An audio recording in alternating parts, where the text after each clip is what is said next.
Welcome to Aquarian Anarchy, everybody. I am Chad. You see Marcus and Nico down below, and we have a very special guest tonight. This has been something that has been, I don't know, I guess sort of developing for a little while. We just didn't know it. And this is kind of a testimony to sometimes when you just put something out there, it just happens. We have been kind of on a journey searching for a while, and we've started to meander into something. And it just so happens that as that's happening, I'm watching what our guest has been doing for the last several months, probably, I don't know, maybe even a couple of years. And it really started to resonate. And it was like we kind of came down and we ended up on this path together in a weird way. And I just put it out there last week. I said it would be really cool if Vin could come on and talk with us about this stuff. And he just says, well, all you have to do is ask. I was like, well, all right, then I'm asking. And so here he is, ladies and gentlemen, Vin Armani, or as you are now known, at least in the Twitter world, as Cyprian. And so we had a question about that. First, Thank you for coming on, and thank you for having me. Safe down there. But we're digging through, and I'm like, all right, so which one of these? Because like both of these Cyprians, I kind of dig a little bit about each one of them. Is this Cyprian of Carthage, Cyprian of Antioch? Where are we on this? Because I know that you've had some influences that have kind of moved you in that direction. So if you can explain how you got there. Yeah, there are two there's obviously more right Saint Cyprians, but like the two big ones that would be someone's patron saint, probably if they had the name, they're probably going to be named after either they're two relatively ancient saints. So they're venerated in both the Catholic and the Orthodox tradition. Orthodox, right. So it would be Cyprian of Antioch. Antioch is in Syria. And it would be Cyprian of Carthage, which is like Tunisia, Libya, sort of like North Africa, right? So where Hannibal was from. So an African saint. There's a lot of African saints. It's not something that's spoken about a lot, but I mean, between Ethiopia, Egypt, Carthage, all of those places, there's a lot of African saints. And Saint Moses the Black is Moses the Black. Yep. Yeah. Yep. He's a very, very great saint. Like if somebody wants to read his life, that's really a very important saint. And my spiritual father, I'm now baptized Orthodox, and so that's where the name comes from, is from my baptism. My spiritual father is that's a saint that's very close to his heart. Saint Mary of Egypt is another one. She's been very powerful for me in sort of this stage that I've taken, this new stage that I've taken. But my patron is Cyprian of Antioch. Okay, and he's an interesting saint. Yeah, he's well, it's funny. There was so I'm here in Saipan in the Northern Marianas Islands, and we recently had a Russian priest on a mission. He has a parish in Taiwan, and he kind of has an interesting role within the church. He answers directly to the Russian patriarch. He's the equivalent of like an ambassador, and so where he sets up is like a clerical ambassador in a way. It's a very interesting sort of position. But he showed up, and sort of the last night that he was here, I dropped him off back at his hotel, and we were just saying our goodbyes. And he said, just because you're named after Cyprian of Antioch, it's Cyprian of Carthage too. Like, and he said you should really spend some time with him. That's funny. So he's Cyprian of Carthage is a little more. Well, they're all quite mystical, but let's just say he's a little more involved with the church. With the church itself. Whereas the story of Cyprian of Antioch, he's an interesting saint because he was actually a sorcerer. And he's within the left-hand path still to this day. Supposedly, particularly in Spain, there's a long tradition that although the church says he burned all of his sorcery books, that he didn't burn all of his sorcery books, and that they actually still exist. And so he's quite celebrated. Cyprian is still quite celebrated within the left-hand path for his work before he became a priest, and then a bishop and a martyr as well. So it's a very interesting story to read. It's an interesting story about and maybe it goes to some of the things that we were talking about beforehand about the fact that I think for many people in Christianity, certainly not for Orthodox who are really into the more mystical side, but I think that Christianity, modern Christianity, denies the history of the spiritual tools that are used in all of the spiritual traditions. That there's a lot of crossover. So the story with Cyprian is that there was a virgin, Justina. They're combined in sort of their story. She's the crux of this whole thing. She was a very devout early Christian, and a young man who was very wealthy in Antioch came to Cyprian and said, "I'm trying to get this girl, this virgin, enchant her, do your work." And so he started with little things, more things. The story is that he just gets further and further and further invoking the dark side, let's just say. And he was known throughout the world at that time as someone who had even spoken with Satan himself and was given certain demons to be able to work with. And by the end of, needless to say, she puts up with it. She's able to defeat him basically with the sign of the cross she uses. And he then, how this ends is that he ends up rebuking this, he calls a prince of hell. And this guy can't get the job done. And he ends up rebuking this demon, and the demon attacks him and tries to kill him. And so as the demon is strangling him, the only thing he can think to do is to use the sign of the cross. And it works, right? So here you have a sorcerer. This is such an interesting, it's to say that this is what ancient Christians understood of the spiritual practice of Christianity, and what Orthodox who follow the ancient faith still understand, that so like you would say this to a Protestant, most Protestants, and they would be like, or even most Catholics, and they'd be like, this is fantasy, paganism, and it's like, no, this is your superstition and all this other stuff. Yeah. This is your tradition. Right. This existed before anything of yours. Antecedent to all this stuff. Yes, that's right. All the Christians believe this. All the Christians believe this is our tradition, right? This is the root. So it's like you can't deny it and still say that you extend from that tradition, right? You're denying. And needless to say, he became a martyr. So after he did this, the demon went away. He went and said, "You have to baptize me." He went to the bishop and said, "You baptize me immediately." The story says the church's line, which I'm going to go with the church's line, that he burned all his books. Okay, that's the church says he burned his books, and then he went to the bishop. The bishop said, "Okay, you can become a catechumen, which is you could start to learn the faith. Come to the services." He shows up to the first liturgy. There's a point in the liturgy. They don't enforce it anymore, but it's still in the liturgy where it says all the catechumens have to leave. So every non-baptized person who's attending the service has to leave. It's like right before they start the consecration and everything. Yes, like exactly. It's right after, like either right after the Our Father or something like that. Everybody leaves, and then they begin the Eucharistic celebration portion, the liturgy of the Eucharist instead of after the liturgy of the Word. Yeah. And so then he refused to leave. And he said, no, you're going to baptize me right now. Oh, wow. I'm going to take communion right now today. I'm not leaving. You're going to baptize me right here. And the priest is looking at the bishop, and the bishop's looking at the priest, and the bishop's like, "Okay, go ahead, do it." You know what I mean? So they baptize him right there.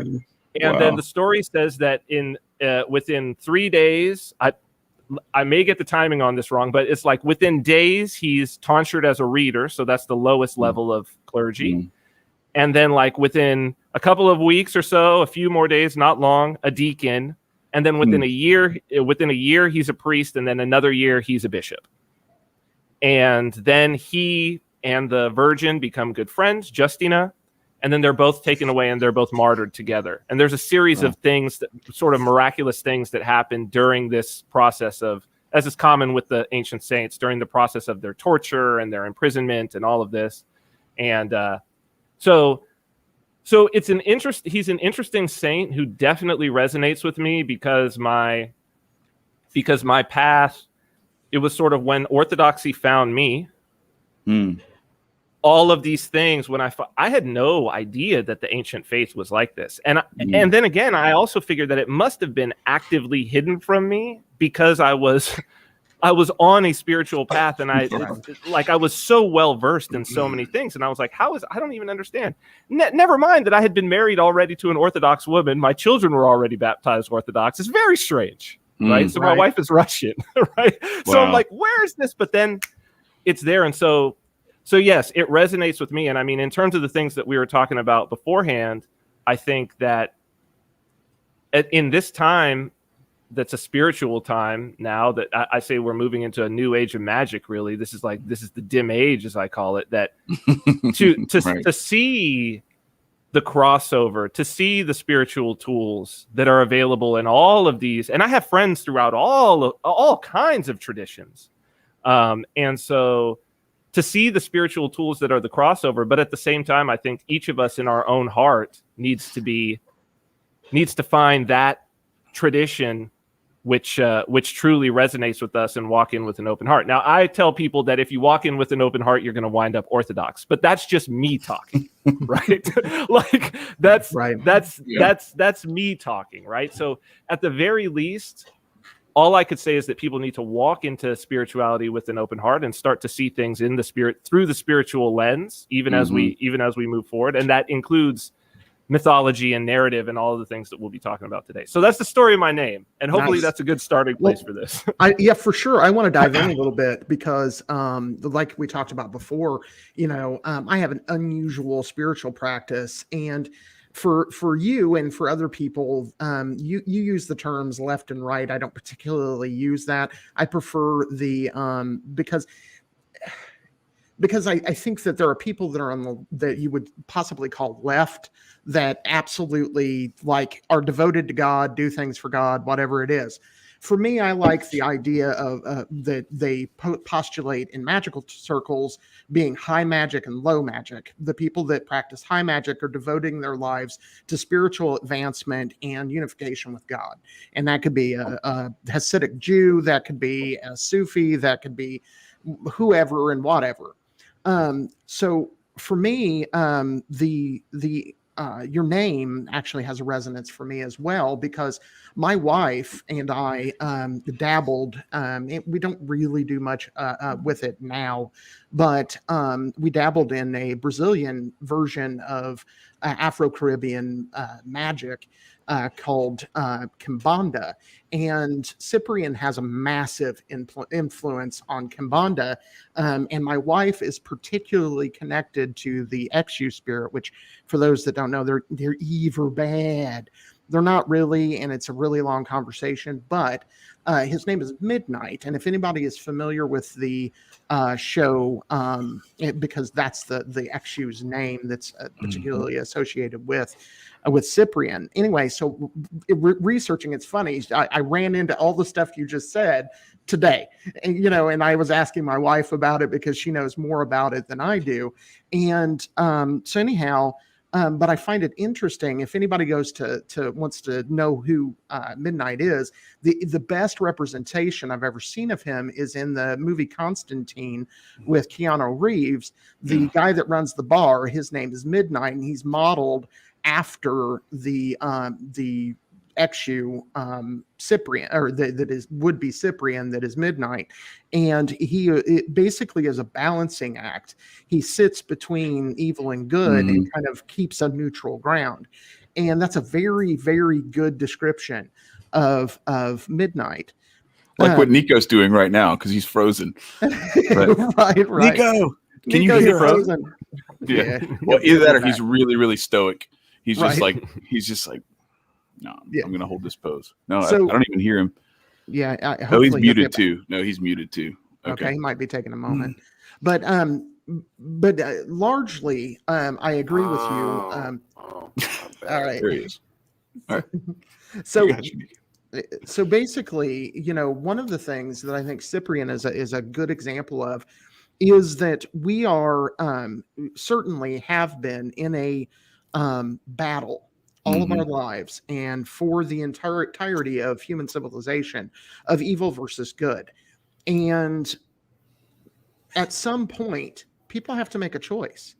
Are you for God? Are you for the things that are for nature and for those kinds of ideas? Or are you for the devil? Are you for negative things? Are you for, and I don't so much believe in the devil as the devil, but the powers of negativity or in the halls of government.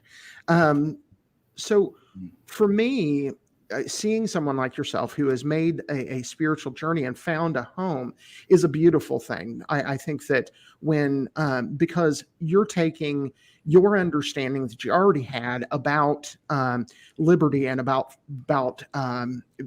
human progress, and you're applying spiritual tools, because ultimately all that we're talking about, when I say the word magic, I'm talking about applying spiritual tools to your life. It's that simple. And I choose to apply spiritual tools to my life that bring me closer to God and bring me closer to nature. And it sounds like that's a very similar thing to where you're at, Vin. And where do you think you see yourself going with your spirituality and your activism as it relates to freedom as a combination? Yeah, that's an interesting question. I think that my approach to my libertarian views, I self-identify as a voluntarist or an anarchist, if you want to talk about sort of my political views, which for me now has evolved quite a bit as I've come to understand more the original basis and idea and formulation of the Christian tradition and Christian practice, which is it's highly political. It's highly political, and it is highly ideological, and it is very much related to the state. And I think that this is something that has been forgotten, and I see just how forgotten it has been as we look at 2020. But it's certainly in the Orthodox practice, you really have to forcibly be being willfully blind to not see the political implications, as often as the concept of the kingdom and the word kingdom is brought up in a very literal way. Yeah. A very, very literal way throughout the Orthodox liturgical practice. And the idea that it is not a worldly kingdom. And that is something that I think was, a major split as well between Orthodoxy and Catholicism. And maybe the underlying biggest split is, to what degree are we going to allow the earthly manifestation of the kingdom? And to what degree are we going to say it is not an earthly kingdom, it is a kingdom not of this world. And therefore, if we're not ever going to put a human supreme, that the supreme individual is always going to be Christ sitting at the right hand of the Father. And it creates a completely different worldview in that case, in terms of who do you obey, and then also how do you receive instructions. And I think that just that simple concept, is why you get Orthodoxy is very much, it resonated for me as someone who had certainly participated in a lot of plant medicine, shamanism, had gone down, if we don't want to call it the left-hand path, certainly low magic, but with that bent, right? Yeah. And sort of having a certain level of ambivalence towards certain spirits and what their motivations were, and acting in a very sort of a mercenary-like way. This practice and sort of understanding the tradition started to open up to me that what we're really talking about, as you said, is a war, but that the structure of that war, as above, so below, is that there are kingdoms, there are principalities. Well, Ephesians, right? We struggle not against flesh and blood, but against powers and principalities, right? The wickedness in high places. This is so that our own manifestation of kingdoms within the material world is really a reflection. And certainly in the ancient world, every kingdom had a god. Every city-state had a patron god that was above it. You couldn't separate Athens from Athena. Like there's no, you can't make the separation there. And so, and even to this day, you think about how many cities are named after saints, particularly in the Catholic world or in the Latin American world, certainly. So, the fact that we are dealing with kingdoms, with powers, with principalities, and it really has informed my voluntarism because it's added a new dimension to it, where I think for many years, and certainly as I looked at the philosophy, my outlook was one of, well, certainly no rulers, right? This is the idea, no rulers, like no state. I'm heading there not as a destination, but as an orientation. No state. Now this has been refined for me. And it is that, well, the problem is not with having a ruler. The problem is with having a human ruler, because humans are suspect to corruption, flawed, weak, all of these things. But we must have something, some totem around which we can all move, some point of consensus. My work in Bitcoin has also helped me with this, right? That if we're going to have peace, prosperity, abundance, I need to trust that I am in consensus with my neighbor, that we share a rule set. Right. And if I can trust that we all share a rule set, and then I can see through practice that they actually believe that rule set, right? So they're willing to put in the work. Liturgy means the work of the people. So if I see, they're actually willing to put in the work. Orthodox liturgy is everybody stands the whole time, right? And that may be hours if you're dealing with the bishop who's serving the liturgy. Everybody stands, and the bread is baked. It's not like there's not some company making communion wafers. No, the bread the prospero is baked, It's by someone within the parish, maybe a nun, somebody. That it's all sung, it's all chanted. I mean, there's the work in the knowing the tones and how. So there's all of this work that goes into the kingdom. And so then, if I can see this, it's this amazing like civilizational hack, right? And as I've been talking about this with people here, I said, well, what is the government? At the end of the day, like, what is it? Like, can you go? What is the state? Can you touch it? Can you grab it? Can you point at it? It's not a person, because the government here has existed longer. Well, maybe not here, but certainly in the United States has existed longer than anyone who's alive now. It's not a building, because you can certainly, that building could be knocked down, or you could move, you could do whatever. It's not a sign. Or there could be an insurrection. There could be an insurrection. Right?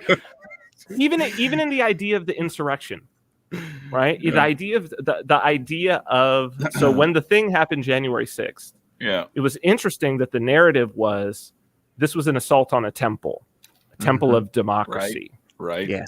Yes. So that this was the words that were continually being said, and it's like okay, so it's a temple.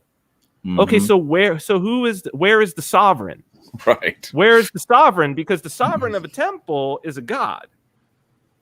So this idea of where is the government? Where is the state? And then, but we know it exists because we're talking about it. Because it manifests in the world. We can feel its presence. It can affect us. It can take our life, or it can give us money in a stimulus check. It's like, well, how did that happen, right?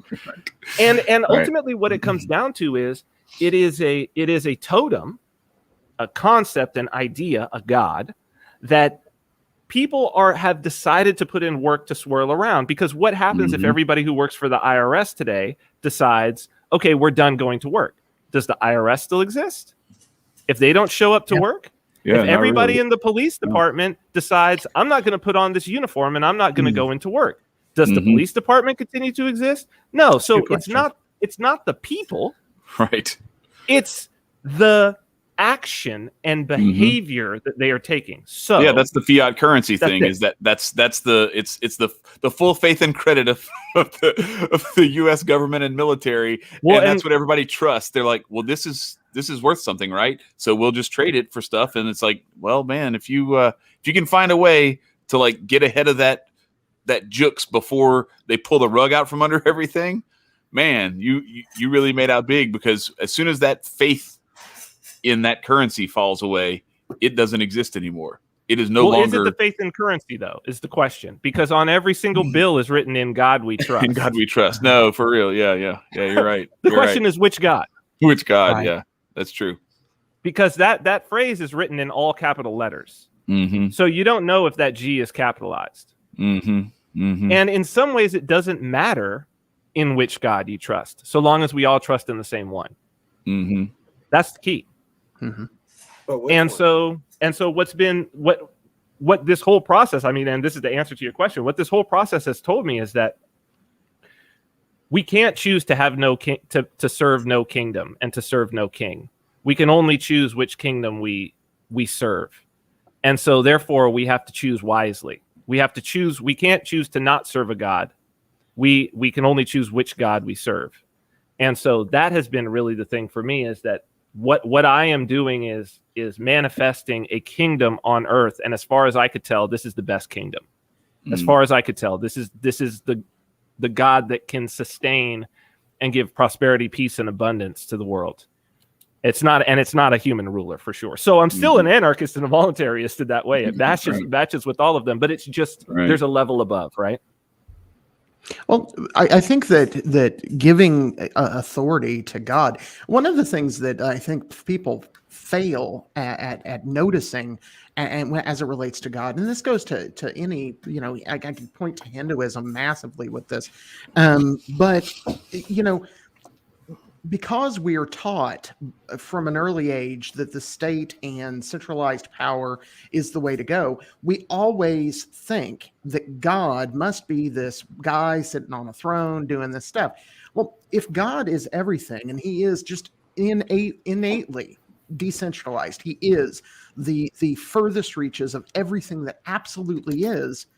But that thing that is decentralized, and it does go forever, has a consciousness, that consciousness includes, everything that is, because that's what God is to me, and at least is he is everything. That doesn't mean that I believe in centralization of power.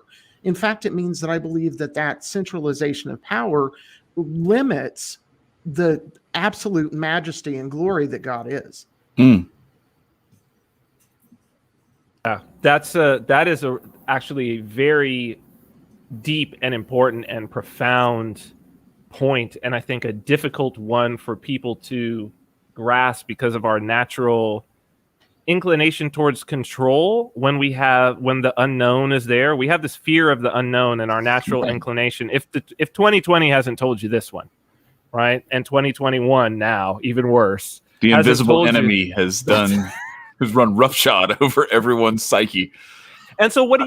You seek to have, if you're not spiritually aware, and if you're lacking in faith, what happens is that you seek to get your hands and control every single thing that you can around you. Whereas faith is, and this really, what taught me this more than anything was ayahuasca. So I had a long relationship with ayahuasca. Probably done about 15 ceremonies now. Wow. And oh wow.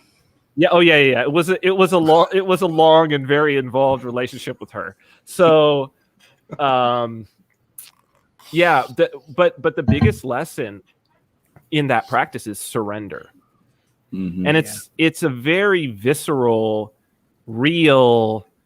It's not abstract in any way. It's not esoteric in any way. It's like, hey, man, if you fight this internally, if you fight this, she's stronger than you. Once she's in you, she's way stronger than you, right? And so if what you want, if your desire is to see all of your worst demons in their worst light and have her deal with them that way, then go ahead and fight this. And if not, and you're just going to let her be, because she's a grandmother, right? So it's like you know that type of grandmother who's like, she could be the sweetest, most loving woman, or she could be the most vicious, but in terms of because she loves you and is trying to correct you. Right? Yeah, for sure. That's she sees the direction that you're going in, and she's trying to turn you around. And learning what surrender feels like. Not the thought, not any of that, like riding a bike. Learning what balance feels like, but learning what surrender. We know love, we know hate, but so few of us know what surrender to an authority that wants to see us do better. It used to be something that our culture appreciated. It used to be something that we would normally learn. Father knows best, right? You see it in the old, like Leave It to Beaver and all of that, oh yeah, the parents, even out to the Brady Bunch, that the idea is like, or even the Cosby Show. Yeah. No, the shows now are all the parents are stupid. The parents are clueless. Especially the dad is stupid. The dad is a bumbling idiot, or he's a philanderer, or he's like everything. And especially black dads. Black dads are like have to be the worst. So how could you surrender to that? No, right? How could you surrender? It makes me pissed off. Why would you? And I think that's such a strong indication of where we have gone wrong in terms of the story and how the story is so powerful. I was thinking this morning because I saw that you guys had put about mythology and narrative in the title of this when you shared it with me, and I was just thinking in the shower this morning. It's morning here. I was thinking about Rocky. And about particularly people know like Rocky 2, Rocky 3, but if you go back to the original Rocky and you watch it all the way through, another thing, if you want your female significant other, wife, girlfriend, whatever, to watch the Rocky movies with you, go back to Rocky 1, sit her down and tell her it's a love story.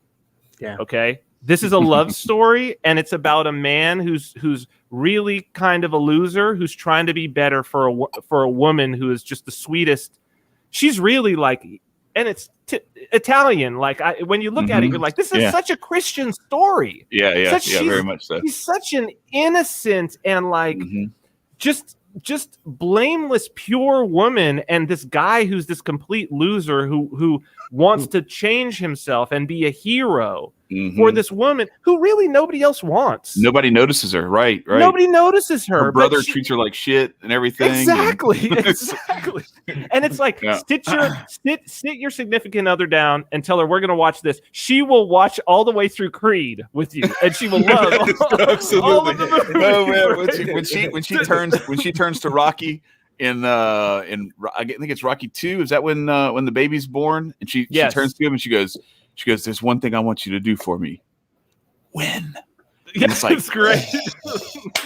Like that's what every man wants to hear. Like it's Right. The whole story is this is man versus himself, but for if you look at it, especially as an Italian, you're like, oh, this is a very Catholic story. Like he's turned towards Mary in this regard, right? He's turned toward her, and it's so beautiful. But those types of stories, and think about how impactful Rocky was on a generation in terms of wanting to be him running up those stairs in Philly and the whole, Eye of the Tiger. And man, all I went and did that shit with my little brother when I met him in Philly, back like in 2011. That was the first thing we did. We're going to the steps of the library. What is the Library of Congress? Or no, it's the Philly Public Library. I don't know. Anyway, whatever. It's some library. The Rocky Steps Library. That's not exactly. And then they had the statue. We took pictures by the statue and everything. Like it's just what you do. Well, it's it's the manifestation of the hero. It was so much the manifestation of the hero and so culturally relevant that they left the statue. Yeah. Right? Like, think about that. Like, they put a statue of a movie character. Right. Because it was more than a movie character. Yes, exactly. Right? We had all of these, and exactly, I mean, you've got the Star Wars shirt on. It's like the stories, that was the pinnacle. Like where it ended in the 80s was the pinnacle of our culture properly telling stories that put in formation, right? It was in formation, like it put in formation young men. That was the last generation where young men were like, the proper thing to be is a hero in the classical sense. That's true. Right? And the a pure proper hero. thing to be is a hero. Not an anti-hero, and a human but a pure hero. Yeah, a human, but a pure hero, like a human hero. Yeah. Yes. because now not a superhero that you have to have superpowers to be. You're just a dude. That's just a regular guy who. That's the key. Yeah. Right? Because now we have the Marvel movies, and so now what we have are heroes that no one can be. Right. You can't run up the steps like Spider-Man because Spider-Man isn't real. He didn't run up the steps. Right. If you're Captain America, you have to get an injection. This is it. You have to be something else. You have to be something other than human.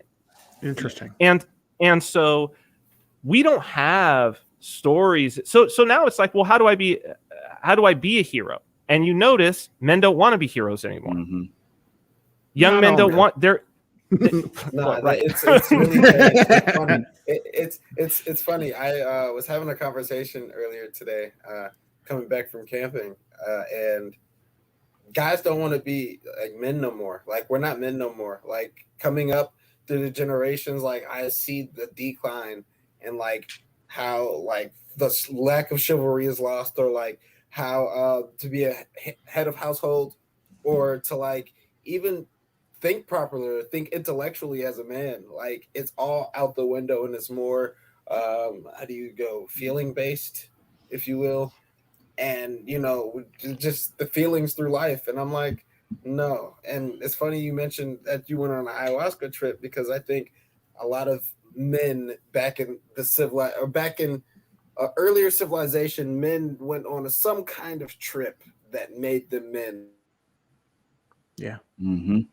Well, that's the rite of passage. Took them from boy to man, and then did I freeze? Oh, depending on like whatever trial it was, like it had to be an intellectual. Had to say something, for Mika. crying out loud, when you saw Campbell 2, he had to do when he came coming up to America 2, he had his son do the trials, and he outsmarted the lion instead of having to go kill it. Like there was trials and tribulations that the young man would have to go through to really prove that he's worthy to be a leader of the household. We don't have that no more. Like it's all gone. Like where are the true movies? Like you guys said, you guys had like those Stone Cold movies where it's some ordinary man, getting back. It's not like John Wick. Nobody out here is able to John Wick somebody. Take out a whole room, it gives them the confidence of it. But at the end of the day, like, come on now, there's no movie or real life perspective or something that's there for the kids to reach and aspire to. That's not a figment of somebody's imagination. Right. We don't have those archetypes that Jung talked about. We don't have those, or at least they're trying to pull them out of us. I want to return back to the idea of surrender as well, because ultimately, if you look at, to go and, we've been talking a lot about the hero's journey and Joseph Campbell and those kinds of ideas amongst ourselves. And one of the things that people miss because of my background, the tarot symbolism and how it fits onto the tree of life from the Jewish tradition. The fool is the top, the highest of all.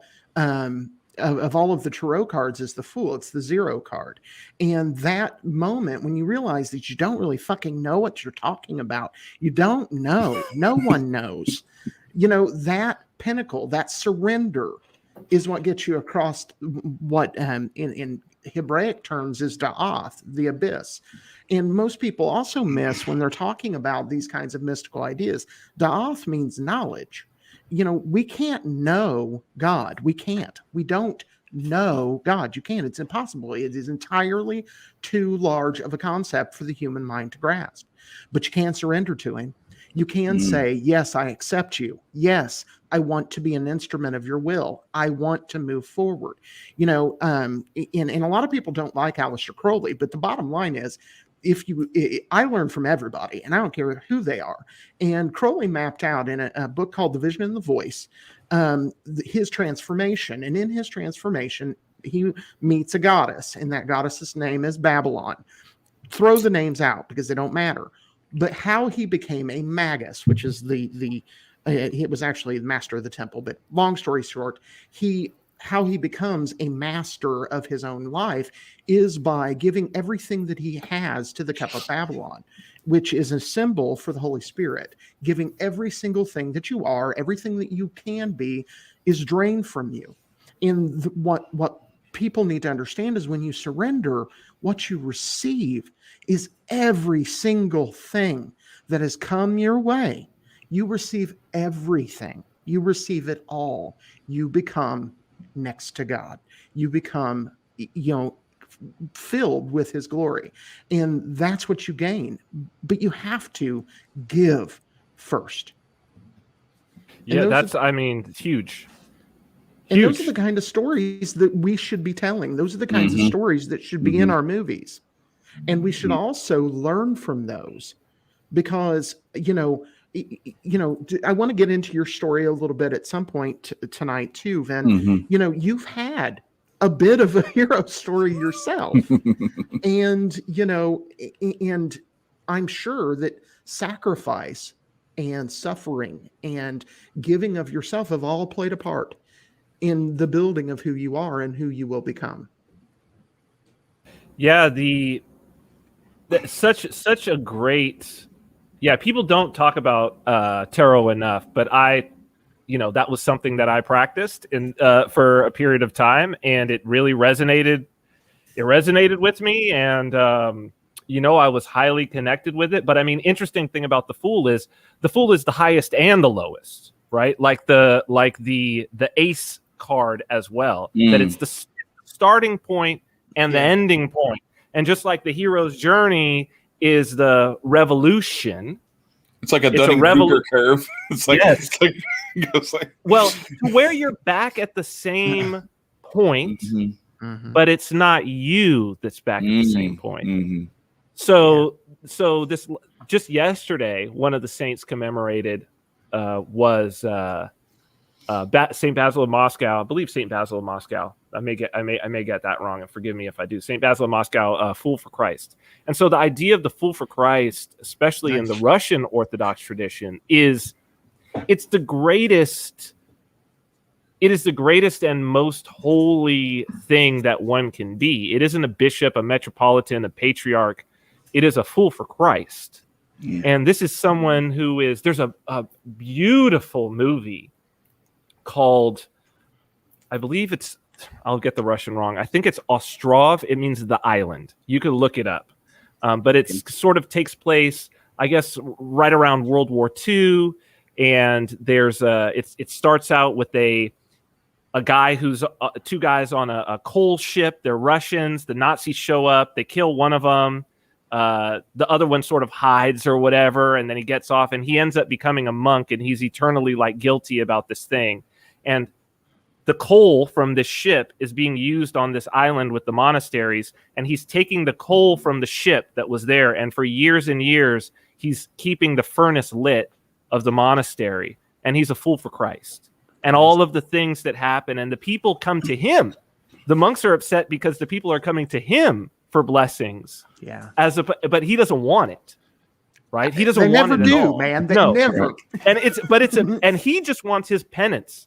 He's eternally guilty. He has got this guilt, and he wants his penance, but in his complete surrender. And that it's like he survives. He basically gets shot and falls overboard after giving up, being scared, and giving up his friend who was hiding, and they kill that guy. And so in him saying basically, I am dead to the world already. So now any time that I have left is my penance for what I have done. This surrender and saying to give up, he does give it up to God because he's on this monastery island, right? But to go even to Nico's point, the whole entire point of the rite of passage is about surrender to the tradition, to the story, because in general, the rite of passage in most indigenous traditions, at least the narrative around it is that your life is in danger. Now, the degree to which people are actually dying in these rites of passages, certainly the youth believe that's the case, and certainly the elders say that's the case, but are the elders really going to allow the youth to die? This is the real question, right? Are they really going to allow them to die? And that's the trust fall. That's falling into the arms of your culture, That's right? beautiful. And to say, okay, I want to be a part of this. I now am going to be an elder and able to I'm going to participate in the story. But in order for me to participate in the story, I've got to cross my arms, close my eyes, and fall back into your arms. Right? And there may be pain involved, but that's part of life. There may be suffering involved, but that's part of life. There may be hunger involved, but that's going to be part of me being an adult. That's going to be part of me taking care of this tribe and the next generation. Sometimes I might go hungry. Sometimes I might get cut when out on a hunt. I might die. All of these things might happen, but I'm going to participate in the story. And maybe it was the end of the Cold War and the fact that we didn't feel like, I remember growing up and there was just, everybody knew, okay, at any moment we may all be evaporated by a nuclear war. Like this is a real thing. We may all be evaporated. This is part of us living here. This is part of us participating in this culture. We could go, we could go someplace that might survive, but is it going to be as good? Right. Is it going to be as beautiful as what we're building here? This is the price we pay. Right. This is what we live under, the sword of Damocles that we live under. And there was a surrender. It was the only way to get by, was to learn that surrender that, yep, I may not wake up this morning, but that's what it is. And it was cultural. Once that ended, like the youth now, look, the threat is still there. Yeah. Right. Nothing really changed. Technically, it's still there. Maybe even more so. There's more nuclear weapons than there were, and more powerful things. Well, but Joe Biden said he was going to launch them in an American city, and it might just happen. It might happen, because we've forgotten what they do, right? Yeah. So, and we've forgotten the fear, and right. So now the youth, there's no. The last thing on the mind of the average 25-year-old now, or even the average 12-year-old, because I remember going to sleep in tears as a kid when I realized what was going on. Yeah. And my parents having to console me. But no parent has to do that. I'm never going to have to do that with my children. Hopefully. Yeah. Right. Well, but if right I now, may, it's not a worry. Yeah. If I may, let me make a case for that. All of this next generation is not lost. I have two boys. And I've written about this we have the Jeancourt blog, and I've written a few different things. I wrote one last week about how men need to be hard, and that has there's a lot of double entendre there, but it's real because certain things don't work if you're not. But anyway, the toxic masculinity is the pussification of man, not the other stuff, not the actual masculinity. Masculinity is not toxic. It's the lack of masculinity. But one of the stories that I wrote was about this really revealing moment when I went on a trip. We went in April. It was actually Easter week. We went with my parents. They have a little cabin in Gatlinburg, Tennessee. And we went up there and we went hiking in the mountains. And I had to surrender to not like helicoptering and protecting them too much. And even with my wife not there and knowing that like if she were there, it would have probably been a whole different ball game. And knowing that the wrath of God would be coming down on me if something does happen, I had to allow them to a certain point risk injury or death, climbing on rocks, over rushing rivers, climbing up on precipices and different things like that. And the thing that was really cool that just kind of blew me away is that me? That is me. Sir. Dang it, somebody's FaceTiming. It's she's FaceTiming somebody else. But anyway, I apologize for that. I was supposed to mute that speaker. Anyway, so this moment comes where my oldest, he's 15.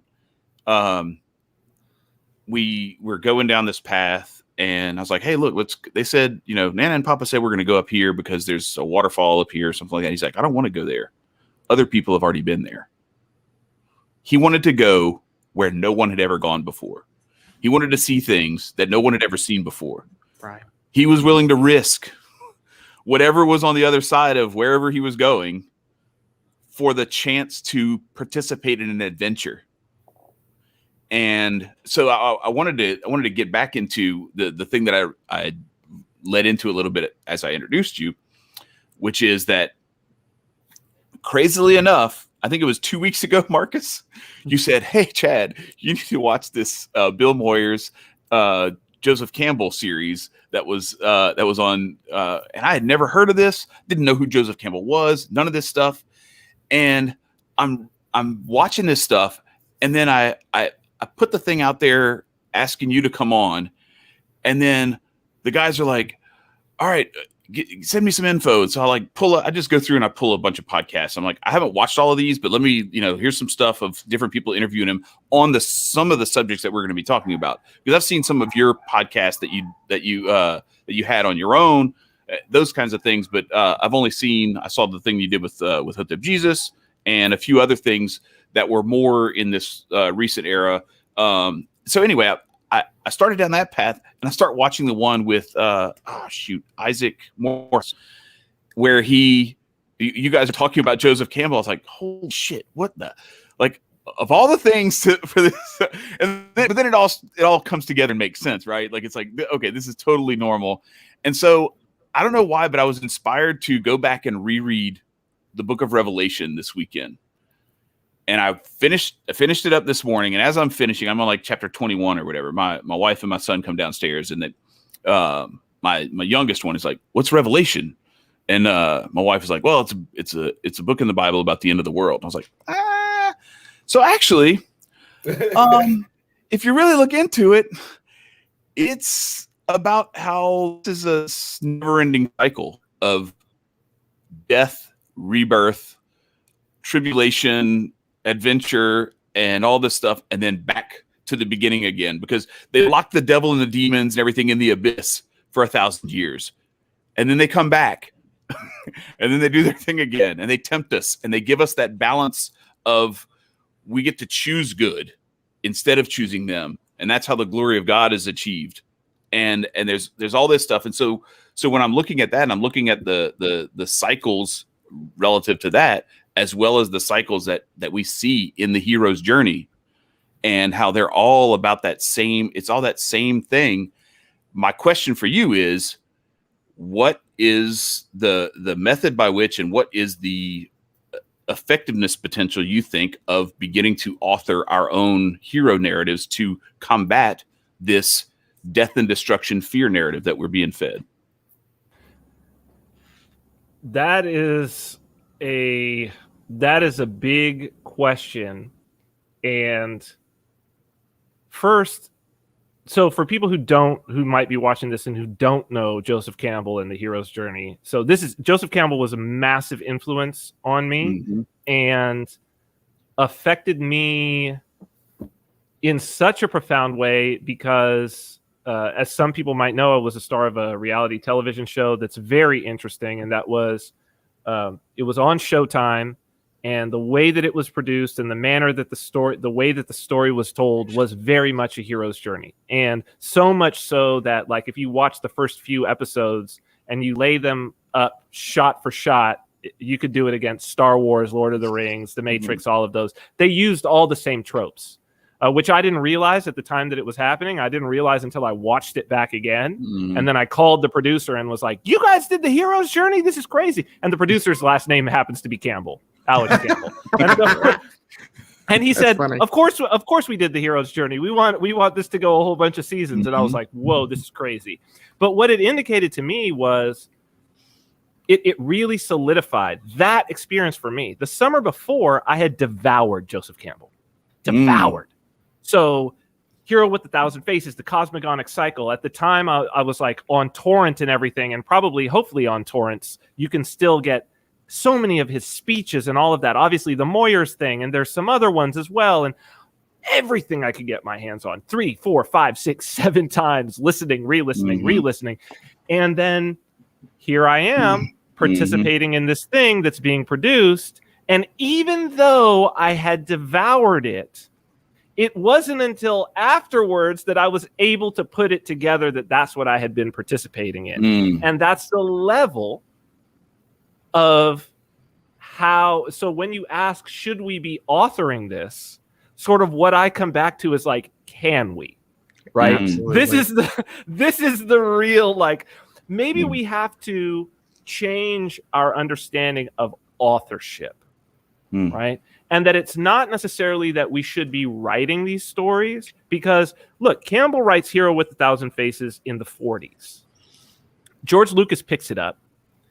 There's a great clip if you look like George Lucas, Joseph Campbell. I think if you probably just search it on YouTube, you could find Campbell maybe in the 80s or something is receiving an award, and Lucas is there. It's not a very big room. George Lucas is there, and he's sort of giving him the award, and he says, I had been working and had wanted to write kind of a space opera. And then I found Joe's work. And because of that, I wrote Star Wars. But had I not found A Hero with 1,000 Faces, I probably would still be working on it today, or it never would have even been made, right? So we do have instances after Star Wars, certainly. And you can go and get like The Hero's Journey for Screenwriters. You can get a book that tells you how to write a screenplay like that and everything, right? So some people do follow that formula, but stories had been told. Joseph Campbell's making a description, not a prescription. And his book, Hero with 1,000 Faces, is saying this story has been told for thousands, tens of thousands, who knows, maybe hundreds of thousands of years if we go to oral tradition. Why do we keep telling the same story? We will naturally, emergently tell the same story. Okay, but to getting to your point, right? So how do we use our knowledge to to participate in the world and to, let's say, get things back more aligned with bringing more heroes to the front? Perfect. Right? Yep. And so I think that is to understand the hero's journey and then to allow it to be our orientation. So like for me, everything, the watchword is like orientation, tradition, they're kind of the same thing. So it's like, what am I pointed at? Because we have all of these decisions coming our way. And I think that your story about you with your sons is a classic example of that. It's you embodying consciously and a deep understanding, whether that's like front of mind or whether that's internal, because Joseph Campbell says the hero's journey, and Jung, he's drawing on Jung as well, right? And Jordan Peterson is then extending both of them as well, right? So to say that, look, it's inside of us. It's inside of us. When we have it, it's gonna emerge, hopefully, if the power from outside is not so strong, if the noise from outside, which is what's happening now in our culture, the noise from outside it's drowning out the natural signal inside of us. As soon as you remove the noise, human beings will do this automatically, because if we don't, we die. Like that's it. If we don't, it's the way of death, the way of life and the way of death. This is an ancient Christian idea. And so this will naturally, the Holy Spirit will naturally find prophets, right? It will naturally happen. No, it may not be me, it may not be you, but it will be someone. And if we're oriented toward, well, what does the Holy Spirit sound like? Which is what Scripture is good for, right? What tradition is good for, then we can recognize. But for you in that moment, Chad, it's like, here you are, you're looking at your sons, and you say to yourself, if I don't back off, and let them be. And this is Obi-Wan Kenobi standing next to Vader, looking and putting down his sword, right? Putting down his lightsaber and being struck down. Why? Because if he stands, and he could have fought Vader, right? He probably could have. He could have beat Vader, right? In that moment, he could have beat exactly. Yeah, exactly. How do you pass on the mantle of the hero to the next generation? Yeah. The only way to do that is to allow yourself to fall away. And there's also the surrender, right? And if you look at 2020 and you look at 2021 and you see how corrupt our society is in the fact that here we have, even by the most scared and paranoid individuals who will say, okay, we've got a disease that's happening that really doesn't hurt young people, right? It's really not going to kill them. It's really not going to hurt them, but they can carry the infection and they could hurt the older generation who is about to die. That's who they could be a risk to them. And so for that reason, masks in the schools, social distancing, let's destroy their childhood. Let's traumatize them forever. Let's train them to be something that is inhuman. Right. There's 10 and 11-year-olds committing suicide. This, of course. Yeah. Of course. I mean, how could there not be? I know. It's because it's the Chad and I we just had Chad's brother on this past week on the show, and wonderful conversation. If anybody wants to go check it out, it's good stuff. But one of the things that you'd love him, Vin. Yeah, great guy. I'm sure I would. Sure. And one of the things that we got to in a lot of that conversation was that we need to start like re-seizing these ideas from the people that control them.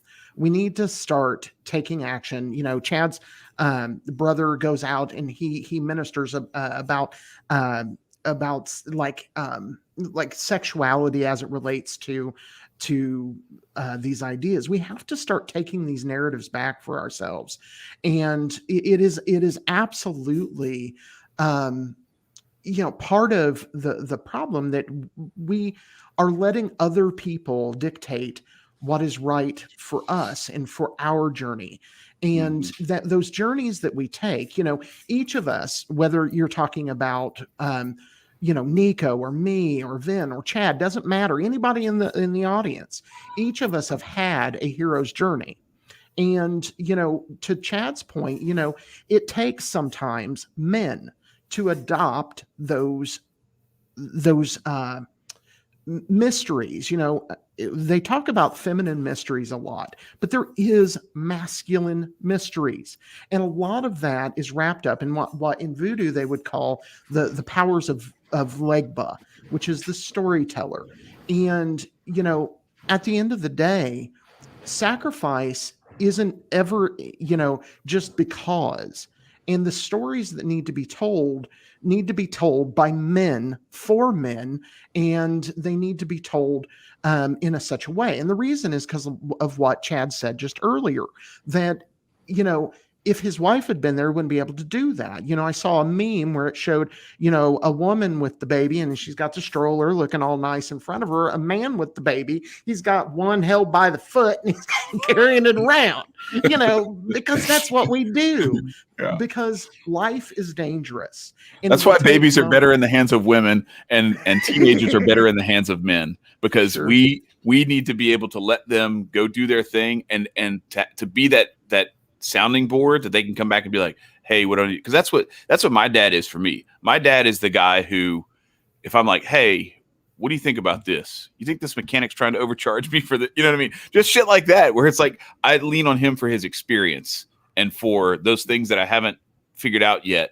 And growing up, it was that same kind of thing. It was teaching me how to use a gun, how to use a hammer, all those different things. But when I was a baby, my mom was the one who was like, making me happy, making things fun, and making sure I was fed and all that kind of stuff. It's there's a great like nurturing And then after that, you kind of have to let them let iron sharpen iron at a certain point. Yeah, it's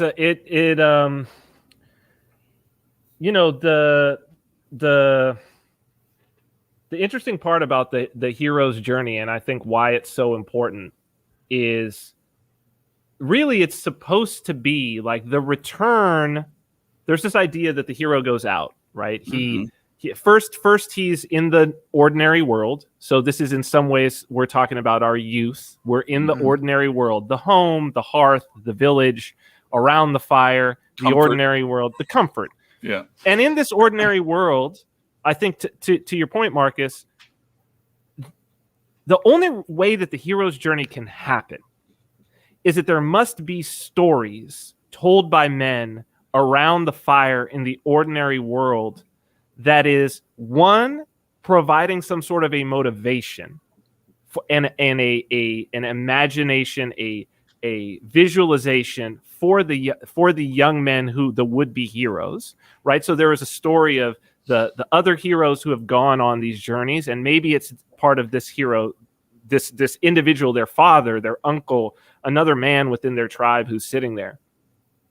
But it's also the set of tools, the set of things that they're going to need on that journey as they encounter the trials, because the idea is your trials are not going to be all that different from mine. Right. You know, and I mean, we see this trope with, you know, Lord of the Rings. Bilbo comes back. What does he do? He writes a book. Yeah. Okay. He writes a book about his journeys that his nephew Frodo has read the book and understands. Oh, my uncle went on this. He tells the stories around the fire whenever I'm so tired of my uncle and his stories and everything that he's telling, right? What is the first interaction basically that's calm between Obi-Wan Kenobi and Luke Skywalker, right? Oh, I knew your father. He was, you know, we fought in the Clone Wars together, blah, blah. He starts to tell the story, the hero's journey, right? Of the men who came before. This is why I say it's one story, right? What happens, though? What happens if we, on the return, right? So first you have to go out, but the point of going out is so that you now carry the story, but not just the story that you heard, the story that you lived, because there's a big difference in the way that's told. There's a big difference between when somebody just tells you a narrative that's like a legend of your tradition, and then when somebody says, let me tell you my story. Let me tell you how it happened to me. So and then within that, they say, and I got to this point, and your grandfather had told me this, and he had left me with this tool, with this sword.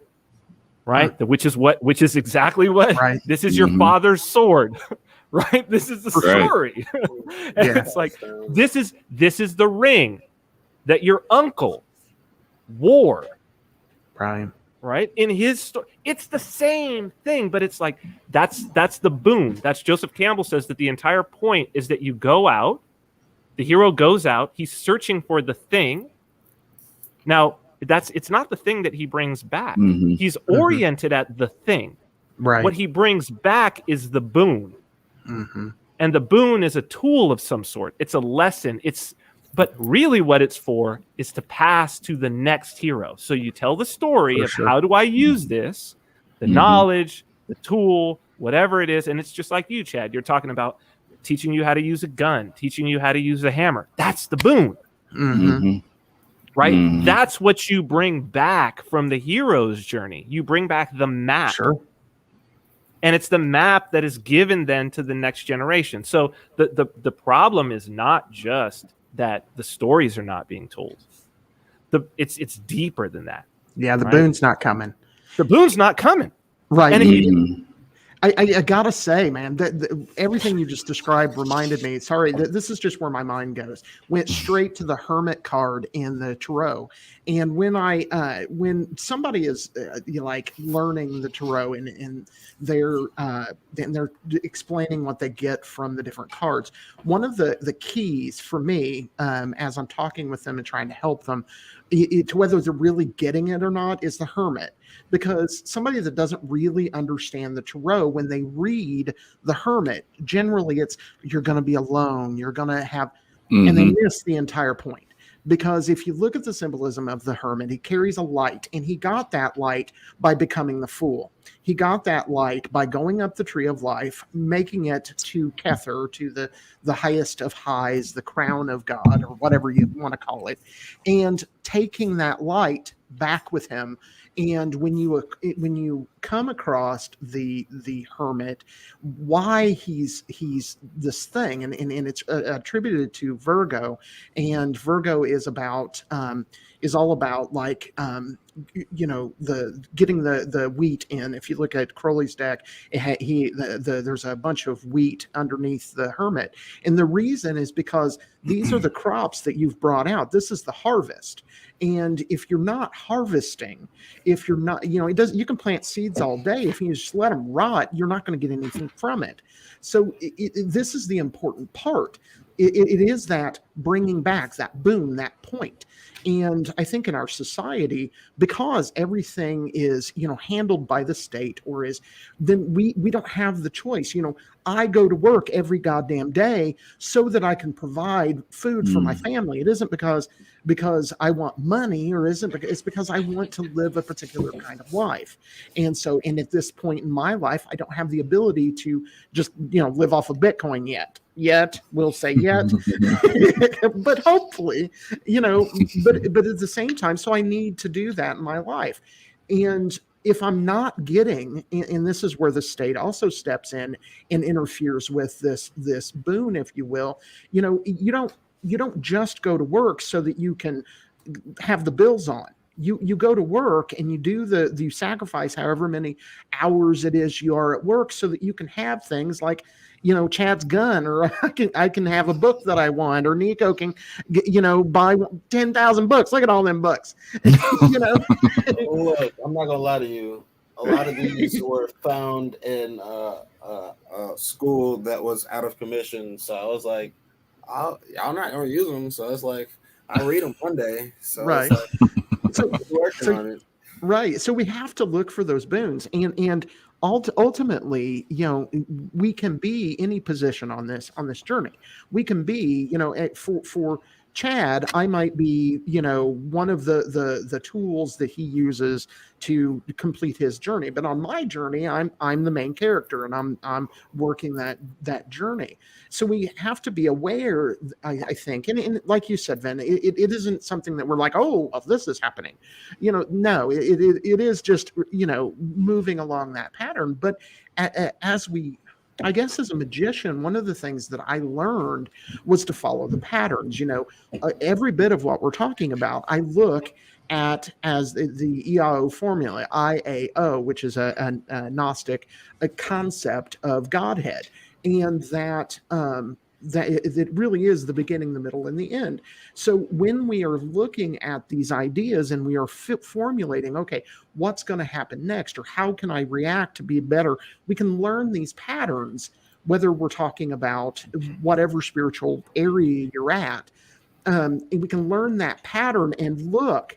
And because God gives us the symbols, he gives us the tools. And all we've got to do is be prepared to find them. So if we follow the things like the hero's journey, if you're looking for that tool to come your way, or you're looking for that hermit to walk into your life and present the light to you so that you can move forward, if you're looking for that, you're more apt to find it.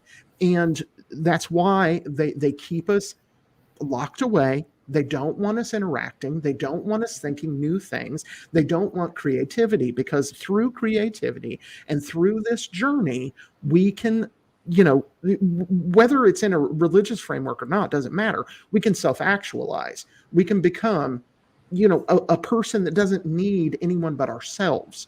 And we choose to have a community.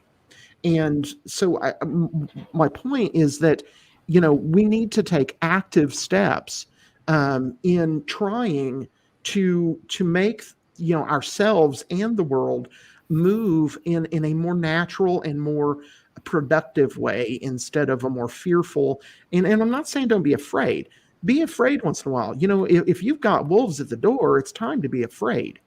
But don't be afraid when there's nothing at the door, so there's a very powerful point there, and something that we're encountering. I don't know if human beings have ever encountered it to this degree. Something that I've been talking a lot about the trade-off of all of our communication happening through platforms where we have these very fixed, and every new platform, you'll notice that the rules, so like social media that we communicate on, you'll notice that with the introduction of every platform, the scope of how you can communicate and express yourself is reduced. So like MySpace, you could actually do HTML on your page. People had terrible pages that had all kinds of things cascading down and all of this. You could manipulate this page in any way you wanted. And then it was interesting that like Facebook came along and it was like, oh, this is much. Can I do anything with my profile? No, but still, that wasn't as restrictive. You couldn't even have like anything different on your name. Like you had to have like your real name and all that, like your real name, all this other shit. But in the beginning, although you couldn't alter that, you could add all kinds of. You could have some apps. You could be in different groups. There was still to this day, there's like kind of a lot of ways that you can express yourself. You could start up a page. You could do all these sorts of things. Okay, but then Twitter. Like, and now they've added more characters, but before even less characters. Then you have Instagram, and it's like, well, you can't even put a link in here. Yeah. Right. And then you have something like Clubhouse, where it's like, oh no, you're not even like writing in here. You're not doing. You're just. It's just. You can write now. You can DM people now. They've added that. They've added that now. But only privately. Right. Only privately. Right. Exactly. And so it's this constant reduction. And what happens, what that does, like, and I think that this gets to your point, Marcus, is that ancient traditions are, even somebody might look at like orthodoxy and they'll be like, okay, it's this very structured thing. But really, when you look at it, it's like, it's so broad in terms of what overall, because the goal is an interaction with the Holy Spirit. And the church does not assume that it knows better than the Holy Spirit. Right. And I think that this is what all mystical practice, all ritual practice, that is when we're talking high magic, it's like, well, it's a system. It's a tool for you to access something. But the practitioners of the system acknowledge, one, it's not finished. Right. So it's like more will be added to this. And more will be revealed, but the only way that can happen is you got to stand on the shoulders of giants, do the system as we know, connect with the thing or things outside of us, and bring back the boom, right? Bring back the knowledge, and then we add on to the system. This is emergent. So I really like the fact that you're like connecting with nature, because it's connecting with nature. I think people think connect. I know that you don't mean it this way, but I know that a lot of people would think connecting with nature, and they're like, oh, you mean like I go into the woods and I like stand, I like see the trees and stuff. It's like, no, connecting with the way in which nature manifests reality. For sure. And that is, materialists might call it evolution, but I think a mystic would call it emergence. Oh, for sure. We don't see, we don't know what the rules are. So in orthodoxy, there's an idea exactly as you said, like you can't know God in his essence. Right. But we can know him through his energies. But we can't actually even really understand the energies. We can just surrender to them and sort of see the results. And then we know the rules. Right. So it's like we sort of have to see nature manifest itself. And then we look and we say, oh, I think that's a rule. But we always have it partially wrong because we can't see all the pieces. Right. And so over time, things emerge. And that what is happening as we get into these boxes of platforms is that steadily the capability for emergence to take place is being removed because the number of total options of things that can happen is removed. And so we're not getting emergence. We're not getting evolution. What we get is what we get self-reference and basically recapitulation. So we get this person this is how the influencer thing works. And it only works because of these platforms. We get somebody who everything starts to build around them. And then the idea is get more attention, right? This is what everybody's aimed at. Orientation is more eyeballs to me as opposed to this person over here, and that it's a zero-sum game because I've only got 2 eyeballs. I'm either looking at this or I'm looking at that. So anybody who's not looking at me or anybody who's looking at you is taking away from somebody looking at me, right? This is not, if your orientation is there, you've already lost, because if you are a magician, if you are a practitioner of high magic, if you are a religious or spiritual individual, your orientation is at something that is not a zero-sum game. It is the wholesome game. There is unlimited everything. There is an unlimited amount, an infinite amount, and it's one of synergy too. Exactly. Where we create more than the sum of our parts. Right. Well, and that's the point. By being synergized with one another, and that's what our whole objective in this is. Marcus and Nico and I have been spending the last year plus building relationships with people who we don't necessarily agree on everything about or with, but I don't care because we have other bigger fish to fry. And if we're not in this together, we're fucked because the Fellowship of the Ring needs to be built, even if Gimli and fucking Boromir don't get along, or whatever the case is. Exactly. This is how we are seeing these two sides shake out. And where people, this is orientation right there. This is what people are oriented toward, because you start to see that it's like, ooh, if the orientation is towards the zero-sum game, if the orientation is toward the idea that, okay, there's 14 billion eyeballs on the planet, and every second I need to be the one with the maximum number of eyeballs, and the end game is 14 billion eyeballs looking at one thing. You're like, you don't want what that means. You don't want that eschaton. Okay? That eschaton meaning the end thing. The end thing. It's like and I think people should stop and step back. Because I'll see people say, I recently had one thing where somebody was like, oh, but this person got more engagement. And in their bio, it said follower of Christ. And I said, this is a very interesting thing for a follower of Christ to think is virtuous. I mean, give us Barabbas. Give us Barabbas. Barabbas was the one who got more engagement. Oh my God. And Christ went to the cross. Right. Man. Just as an aside, people may not know this, but do you know what Barabbas's first name was? Well, I thought his name was Bar Abbas, meaning son of a father, which is weird, right? Yeah, I don't know about that, but his this comes from my source is Jesus the Magician. Okay, I can't remember the author. I have that book back in California. Right. Yeah. Anyway, his name was Yeshua.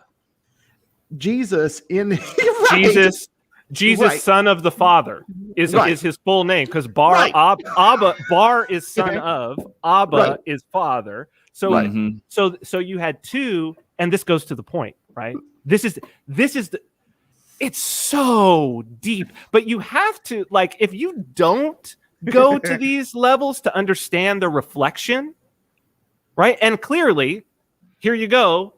I will self-identify as a follower of Christ, and then it's like, I see engagement as a virtue. And it's like, whoa, you're not even thinking. Right. It's like, but what are you oriented at? Because what you're oriented at, this goes, Chad, to the idea of the book of Revelation, right? What it's about is it's about the eschaton. It's about the end thing. And it is to say, and every ending is a beginning. And every beginning is an ending, and that's the hero's journey. That's the cycle. That's the repetition. What does it look like? People who are like, I want to get 1 million. They're after 1 million followers. They're after all of this. It's like, be careful, because the game that you're playing, what you're aiming at, is I want all the followers. And I want everybody to be looking at my profile all the time and nobody else's. Yep. What does it look like when 14 billion people are all looking at one thing? First off, there won't be 14 billion people left on the planet. True. Because the ones who aren't, because what starts to happen is, let's just start eliminating the people who aren't looking at the thing that we're looking at. Right. And it's happened. It's happened many times. Yeah, I'm not just like saying so. Right. No, it's right. Like No, it's everybody who's not doing the Nazi Sig Heil, who's not looking at the Fuhrer up there, and whose eyes are not focused, and who hasn't put their hand out. Yeah. I saw a meme at him. I saw a meme that said it's like all the scientists agree, and then somebody's like, "Here's a scientist who doesn't agree." It's like delete. All the scientists agree. Yep. This is where it. we are. But this is a natural result. Yeah. This is a natural result of how we've chosen to communicate and what we've chosen to aim ourselves at. If you're aiming yourself at, I need more engagement, you are aiming yourself at genocide. People need to understand that's what's happening. Sure. That it's not innocuous. It's the story you're telling yourself, right? If you're aiming at truth, you don't care about how much engagement you get. And look, we're sitting here talking about Jesus Christ, okay? Like at the time that his body left this realm, he had a few dozen people who cared about him. Okay? In a few hundred years from that, he was at the center of the greatest empire the world had ever known. He had conquered it. He had conquered it. And still to this day, here we are. And so it's like, why are you shooting for engagement in your lifetime? That's not the hero's journey. That's not what has sustained human beings. Legacy. What has sustained us is truth. Aim at truth. But where do you get truth? You got to go and get it. Like Marcus is talking about, go and get it from the source. Don't get it. It's not about getting it from a book. The book gives you the tools to go and talk to the man. Right? Like the goal is to go and talk to the man. Yep. And let him give you the truth as it's going to manifest in your life. And at least if you're pointed at him and you're talking to him, then he will actually start to manifest it because your eyes are open, you're oriented in the right direction, and then he'll put something in your life and in your way, and you'll be like, ooh, the Joseph Campbell thing, right? He'll put something when you know you're oriented at the right place, because some people would say deja vu means you're on the right path. What's the concept there? The concept is this deep familiarity, the deep congruence, the deep synchronicity, as Jung would say. It's just that, yes, this is familiar. It's deeper than a coincidence. Something is happening here. And if you will aim yourself at the Most High, who is the grand chess master, right? Then all of those things will manifest in your life. And so it's like, that's to the story, to get to the story, the part of the narrative, right? So authoring our own narrative. Where we need to author the narrative is here and here, like in our mind and in our heart. Because if we do that, we have nothing else will come out of our mouth except live truth. Yeah. We will be the person around the fire who's telling a story, not that is a legend, but who is telling our actual experience as a hero. And that's the only way that the young men will be motivated to go out past the fire into the darkness and brave what's there so that they can bring back the boon. That's where we have to author the story, here and here. Nico, what were you trying to say earlier? I was only going. No, I didn't lose it. It's about the fact of it was kind of piggybacking off of with society and us not taking care of our one of our priorities is privacy. It's like the lack of privacy. Their privacy is going to be the new popularity, and it's so funny because it's like everybody doesn't understand that like the celebrity that they're like striving to be, excuse me, Mr. Fly, everybody that they're striving to be is like hiding. Like they see celebrities go into hiding all the damn time, yet strive to be a celebrity so much. And it's like, wait, do y'all not see the reflection? They're trying to hide from y'all crazy asses because all the eyes are on them. You have to understand the repercussions, and that's what people aren't understanding. There's women all on Instagram saying, "Oh, I'm getting stalked and harassed." Well, baby girl, your ass is out, and on top of that, you showed your location. Where's your privacy? Nowhere to be found. So, guess what? It comes back and it bites you. It's so relevant today because of the lack of privacy that people put on themselves. And so since people don't have it for themselves, they're not private with their home, they're not private with their family. Like, think about it. We've taken away the privacy of learning from our kids now. Like, we don't teach them in our own homes anymore. We just let other people teach them. So therefore, their knowledge that they might not, express to you at that moment in time, they're walking around with false ass knowledge, like we all basically did most of our lifetime. Right. They're walking around with the false knowledge and passing it on, and you come back home and you say that same shit to your parents, and your parents look at you stupid. It's like, that's what we've forgotten. So it also, the head and the heart, that most definitely, that's the hero story that we need to bring back is, what the lion was missing and the Tin Man was missing on the Wizard of Oz. Like, you need all of those components when you run in that yellow brick road, because more than likely the enemy you're fighting is a big ass facade. So that's for sure. Yeah, well, and a great manifestation of all of that stuff, and like what Vin was saying about the noise and like focusing on the right things and the truth and everything. Like, when you're pointing in the right direction, look, there's a reason why these four people are on the screen together right now. I met Marcus by following a calling. We met Nico because he followed a calling and we were following it too. And then I just put it out there and I added you, but I was like, it'd be really cool if Vin would come on and talk with us about this. And here we are. And like, this is what happens when, and this goes back, I've written about this too, that like this goes back a few years where I was on the brink. I was ready to just become a full-time consumer, punching a clock, running out the string, retire, die. That's it. Hand the bag of garbage to my kids and let them carry it for 40 years, and then that's just what we do. That's just the industrial world. That's just what we do. You go to school for 16 years, 17 years, you pick up a big bag of garbage, you start dragging it around. Nobody knows why the fuck we're doing it. We just always have. Then you get to retirement and you're like, here, kids, it's yours now. Then they carry it. Then they hand it to their kids. And what do we gain from all this? This is not the hero's journey. So I decided at the end of 2017, I was like, I'm done with this. I'm going to still carry my bag of garbage, but the whole time I'm going to be putting that thing down when nobody's looking, and I'm going to be trying to dig my way out of here. I am going to Andy Bernard, little handfuls of sand in my pockets, walk out to the yard, and I'm digging a hole because somehow, some way we're getting out of here, and I'm not going to live this way. And that has been my hero's journey that has brought me to this place where I'm on the screen with the three of you, and I could not be happier because this is like a manifestation of me living my destiny and not just letting things happen to me anymore.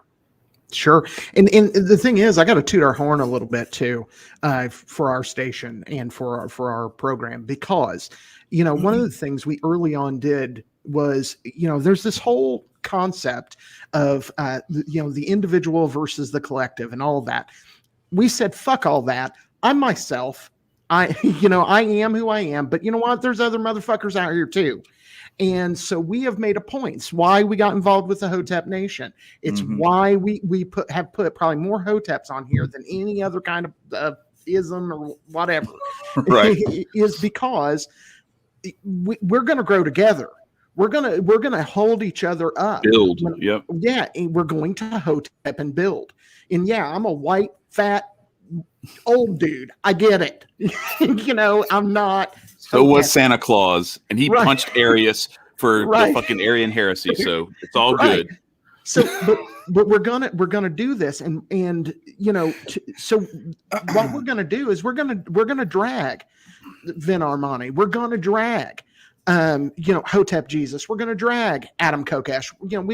We're gonna drag whoever the hell we can down this road to where we wind up free and where we wind up self-actualized. I like to think we're walking side by side together. Yeah, we just end up together. Like, I know. You're right. Sometimes we're walking side by side. Sometimes we carry each other. But No, I that's think true. The key to the hero's journey is that it is part of it is that it is never the hero simply cannot do it alone. Yeah. I mean, the meeting with the mentor is like that's basically like the beginning, the third. And then you're going to get the shapeshifters who are going to be involved. You're going to have all kinds of it. You're going to have allies along the way. You have to. I mean, because when everybody is, it's funny. Somebody commented to me. I thought that it was really interesting and really also misguided that they said, all people can have these various different paths and that they can. And everybody can take these different paths and they can all end up in the same place. And I said, well, yes, that's true. Because we were talking about, oh, well, this person's going to do it this way and this person's going to do it this way and this person's. And why don't you think, Vin, that they can all wind up in the same place? And I said, well, everybody can have different paths, right? And they can all wind up in the same place if they're all pointed at the same place. Like if all of us get the same coordinates, we're all in different places. And I give us all the same coordinates. We have to take different paths to get there. And because we started in different places. Exactly. But some of us will inevitably wind up on the same road. This is phenomenological. This is not even like, I'm not even talking esoterically or spiritually now. I'm talking about like every story has this. Yeah. Every story has the hero running into someone along his path. But how could it not? That's how they meet. That's how they meet Aragorn. He's waiting for them at the pub. And so this is the idea is even in the real world that it's like if you've got multiple people all aiming at the same thing, right? So if I'm like, hey, everybody, I'm having a barbecue at my house on Sunday, right? I live on an island. I'm like, I'm having a barbecue at my house on Sunday, and I give everybody directions of how to get here. Invariably, some people, if I invite 200 people on this little island, invariably, some people will arrive and they had been driving behind each other. There's not that many roads, for crying out loud, right? They're like, or they stopped at the same gas station. Hey, are you on your way to Vin's? Yeah, I'm on my way to Vin's, man. Like, and this is, of course, but it's only if everybody's pointed at the same thing do they run into each other. Otherwise, you pass each other going the opposite direction. Or you could have started right next to each other. Right. And you're pointed to the east and I'm pointed to the west, and we go. And who hasn't had that happen in their life, right? Friends from high school, maybe people who are still friends on Facebook with you and all of this. And it's like, whoa, they took a turn, didn't they? They went in exactly the opposite direction. Everybody that I knew in high school has that. There you go. There you go. That's why I don't put any of this shit on Facebook. It's because I know it would just start fights and probably get me fired or something. I don't know. and so people, they worry. They say, well, Chad, they get into a situation where they say, well, but I don't know, like I'm just me and I don't have the tools to do this. I don't have the skills to do this. I don't have the experience to do this. And so I'm just going to be like Cypher in the Matrix. And I'm going to say, put me back in the Matrix. Like, yeah, I know. Yeah, I've learned a little bit and yeah, whatever, but just put me back in the Matrix and I'll fool myself and I'll convince myself. And it's like, look, nobody has the skills. Nobody has the tools. All you have is orientation. But if you want to gain the skills, the only way you're going to run into somebody who's got them is you got to walk down the road that leads to the place, because that's where the person is who's got it. They're on the road. They're not down there. You'll never run into them there because they didn't go that way. Right? And so for so many people who are like, especially at this moment, there's so many people right now who are at a crossroads, right? And particularly in our community of people Yeah. who have a certain set of beliefs. Yeah, there's a whole bunch of other people who have just given in already, so they're not even like at a crossroads. Sure. They gave in a long time ago. So, but in our community, yes, yeah, and you know the real definition of evil. It's not just like somebody who attacks you. Like, would you say like a lion is evil when it goes after a gazelle or something like that? No. And would you even necessarily say that like, you know, a military who's fighting in a war or whatever, they're fighting against each other. Are they evil? Even the invading soldier, is the soldier evil? No, like the real definition of evil is when somebody uses the virtue of another person in order to harm that person. So it's like, you know, the prime example would be like the serial killer Ted Bundy, like where they had the thing where how he would get these women and kidnap them so that he could kill them was he would pretend to have a cast on his arm and would have groceries. And then he would like see a woman and be like, oh, hey, I can't lift these into my car. I'm sorry, miss, could you please like help me lift these into my car? And then like, as she's bent over lifting in the groceries, he pulls out a crowbar, hits her in the back of the head and throws her in. Right. That's evil because he took her virtue of charity, of wanting to help, and he turned it around to harm or control her to his own nefarious means. And it's like, that's what we're seeing.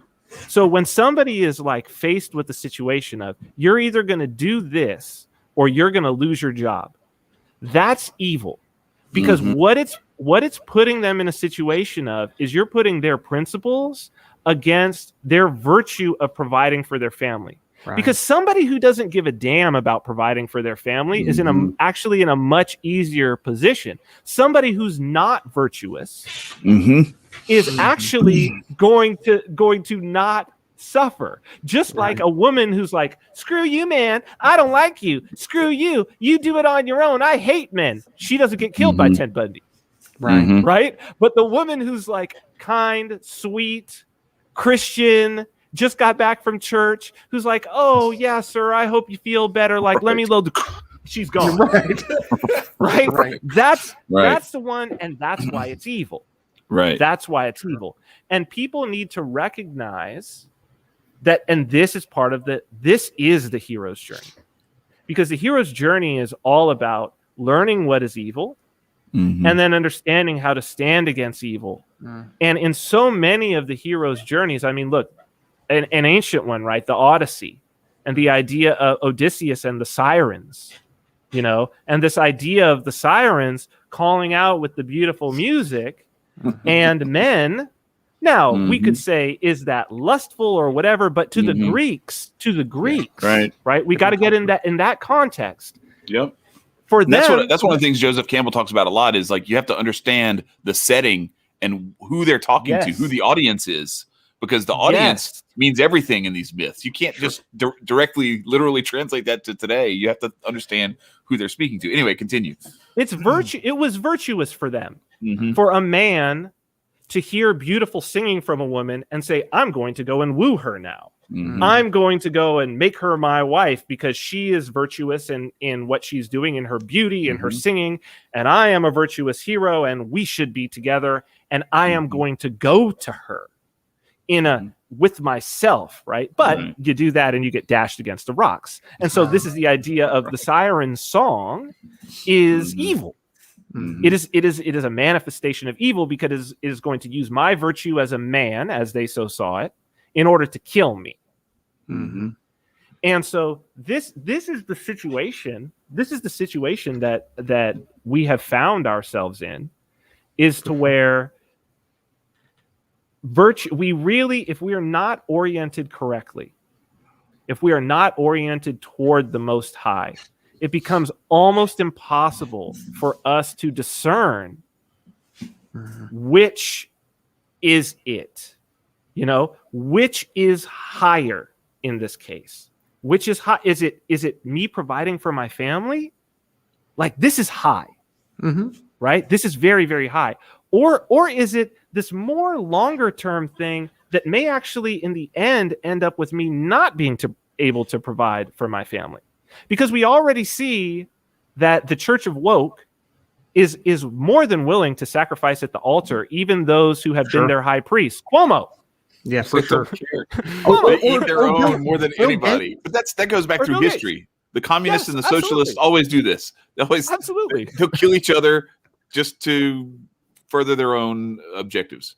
Well, and that was the same pattern. The pattern of, well, and the same thing with the Spanish Inquisition, right? It's like, you can go through history and you can see that, okay, this is the moment, folks. This is the moment when you signed the oath of allegiance. And it even happened in the Orthodox Church in Russia. Like, people don't know, this is something that is heavily covered up in the West. Hundreds of thousands of priests were executed because they wouldn't sign an oath of allegiance and go into the millions of Christians. There was a Christian genocide. There was something in similar Soviet in Russia. Mexico in the 19 teens. The Cristero Wars were a similar thing where Caius was the president, and he basically had them. You had to declare death to Cristo Rey and long live the federal government, or they shot you in the back into the grave. And they had one kid who was he's a saint now. I was actually at his beatification ceremony in Mexico with my brother back a long time ago. But his story was they cut off the bottoms of his feet and had him walk through the city. He was 14 years old, had him walk through the city. His last words were "Viva Cristo Rey," and they shot him and dumped him in the grave. Yeah. What's so funny is that so I have a kind of a trad Catholic friend of mine who I talk to often. We actually just had a conversation 2 days ago, and that saint was brought up. No, really? That's crazy. So there's a time. Look, this is us with the patterns, understanding where are we, right? What we're doing now is we're pointed at something, but in order to get there, we've got to get our bearings about where we are. Just like what the GPS satellite is doing with you on your Google Maps. Rerouting.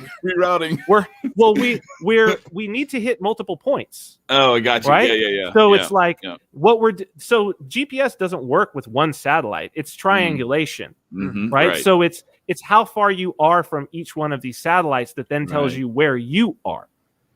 And so this is what we are doing. I see this is what we're doing right at this moment, is we're assessing where are we. So I present an idea of this is where we are. You present an idea of this is where we are. You present an idea, Marcus. Nico presents an idea. If we go back and listen, if people go back and listen to this, that you'll hear that that's what's been happening, right? We've been pinging. It's a ping. Yes. And this ping has happened to the audience as well, because they might listen to me and they might be like, that's too far. And they might listen to Chad and they might say, that's not far enough. And they might listen to Marcus and they might be like, that's way out there for me, right? It's not for me personally, right? But for someone it might be. But still, in the way out there is an important satellite, because what resonates is like, it's way out there, but it's not that far. And the fact that I'm saying consciously it's way out there, but it's resonating with me, you know, and the fact that Nico, being younger than us, is expressing a view that he's seeing from where he is that I'm not going to see, right? That all of these things put together allows us to say, where are we? Where are we in this story? Where has it happened before? Where is this pattern? Like, as Marcus says, like, it's all about pattern recognition. All of this. Where are we on the deck? You know, it's like, where is this moment on the deck in the story of the major arcana as we're traveling along? Where am I? Where is the world? What's happening? Well, no pun intended with the card, right? The world card. But it's like, I know where the world is. I know where it is. Okay, it's over here. But that's not what I'm saying. Again, where is everything, right? Where is everything taking place? And then when we've ascertained that, then we no longer are just walking the road with the people who are on earth now. Then we're walking the road with the saints. For sure. Right? Amen, brother. And then that's when this is the indigenous tradition of this is what people don't understand about the ancestor worship. They call it worship. It's not worship. Nope. Mm-hmm. It's not worship. To go out and to pray to the ancestors is to say, bring to me the knowledge of your journey, not just me and the elders, the ones who have passed on. Sure. Because you've left me something in the culture. You've left me tools. The one who told us here we have, I'm getting a little bit of like goosebumps talking about this, because we have like here we have, the Pacific tradition and the navigators. And so the Carolinian people here are known globally as maybe the greatest navigators. They're like Stone Age, but they can navigate the entire Pacific by the stars, that deep. And it's like, they call back to their ancient navigators. Who was this great chief who figured out how to build the canoe? Who was this great chief who taught us the language of the stars? Sure. Who was this great chief or this great matriarch who taught us how to get fresh water from out of the seawater as we travel for weeks and weeks on our canoes to places unknown, right? Who taught us how to survive the storms? Like, who were these people? And it's like, it's left in us. But we have to have the freedom to go out into because we have to allow everything to hit us. Everything that we experience in our culture, in nature. We have to go to the ancient places, and we have to allow the old spirits. They are there. We have to allow them in the ruins to show us for our mind's eye to see the chisels and the why and the sweat and the reason why people would devote their lives to this. But if we're inside these boxes, if we choose to live inside the boxes, the box of our Twitter account, the box of Instagram, the box of Facebook, the box even of YouTube, it's fine to go into those to communicate with each other. But if you don't go out and let that knowledge then inform you, and you choose to only live in the box, you will never get the rest. You will never get the rest because it's not there. Oh man, gems, just gems. Yeah, dude. I'm looking at the clock and I'm like, God. Oh, because I don't want to keep you more than 2 hours. But I'm like, man, we can talk for days. I'll stay a little while if you want to, but I hate to overstay my welcome. You know what I mean? No, you're not overstaying shit. Like we're here. I mean, I don't know about Marcus and Nico, but I'll stay as long as you want to. I do have to eventually get out of here because of course. I'm in my master bedroom, and like eventually, but it's only like it's 7:00 here, so I'm okay. But why don't we try to wrap up for 15 after? 15 after? Okay, yeah. All right. But I want to. Well, you wanted to go because you had something that you wanted to say. I was just going to say, absolutely drop in the gems, and if people aren't paying attention to this shit, what is that, Nico? They need to. What did Nico? I don't see. Oh, $5. Oh, yeah. All right, go ahead. Tell him. Yeah, he's our Patreon salesperson. So go ahead, Nico. Drop that on him, and then I'm going to go to my next point real quick. We've been bombarded with so many gems, but it would be a blessing if you could just drop some gems for your boys, please and thank you. $5 for the Patreon, yes sir. Yes, the link is in the description below. You know the deal. Go to the Teespring store and get some merchandise too. We have the shirts and the banners and everything. You can have your swag. So what was interesting, I don't know why, but for whatever reason, when I was going through Revelation and I'm writing stuff down, and one of the things that I wrote down was like, I got this like picture because I hadn't read it since I saw Cabin in the Woods. But like Cabin in the Woods is like, because it's like you have the Titans and like all this, there's all this stuff and some of it is they have to speak this stuff into existence or into life, into coming up from the earth to basically attack and kill them. And Drew said master bedroom is racist, but okay, yeah, apparently that's the thing now. Thank you, Ben Crump. But anyway, with like words being spells and this sort of stuff, and then also we've been talking about like this cyclical pattern. And so one of the things I was wondering about is, okay, I don't think that it can be said that there isn't any sort of predictive programming, because I definitely think that people who have a certain level of control over narratives are very keen to that and use that to their advantage to pre-program people with movies like Contagion to set the table for something like this. And there are other examples too, but that's just an example.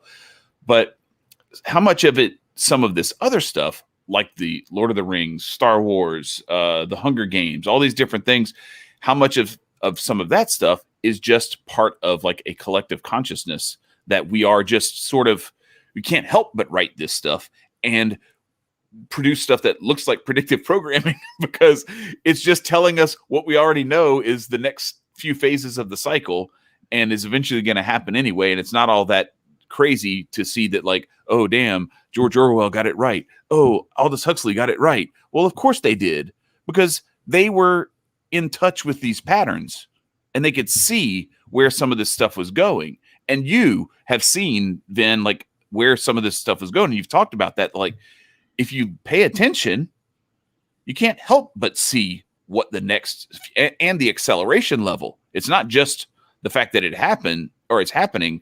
It's that it's happening as fast as it's happening. Because I think some people maybe thought this was more of like a 10, 20 year horizon. And it's like, is it going to be 20 months? I don't know. Like, it might not be. So to what extent do we have, and that's part of where I was going with that thing about authoring stuff is is there a way for us to, through our own literature and through our own oral traditions and in our own individual ways, bringing back some of those little stories around the campfire and telling and not losing that connection with elders, and when we're in the position that we are, not being afraid to share those stories, so that we can keep some of that alive and help to sort of insulate, I guess, our progeny from the noise that's around that is very much it's part of the hero's journey, but it tends to lead more to the despair end of that spectrum. So that's a good question, and something that I've thought about a lot and written about, and also having been, my experience in being on this little TV show that turned into, by the end, like, it was, so being part of, let's say, a viral phenomenon. So a show that got zero marketing dollars from Showtime, zero. Mm-hmm. Like, I think our final season, the total marketing we got a tweet from Showtime that the season premiere was going to happen. We didn't, because it didn't need it. It was all word of mouth. It turned into Showtime's highest rated weekday show. It went 6 seasons, right? Mm-hmm. They spent next to nothing on this show. And I think that, having experienced that, I started to see, like, where the agency is in terms of the chronology. And I think that we often get this wrong. So, we might talk about Orwell and Huxley, but then we also because maybe it's something about not prophecy, but prophethood.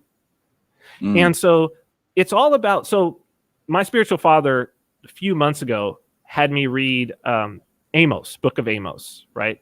Prophets. I've read some of the prophets, right? I know that, like, particularly in the Black church, you're going to get way more reading of Old Testament prophets, right? That's going to be probably of all, like, the sort of the sectors of Christianity where you're going to get the most reading. Mm-hmm. But it's worth it. And in this case, I read Amos, and the interesting thing about Amos is that, he's making all of these predictions about what's coming.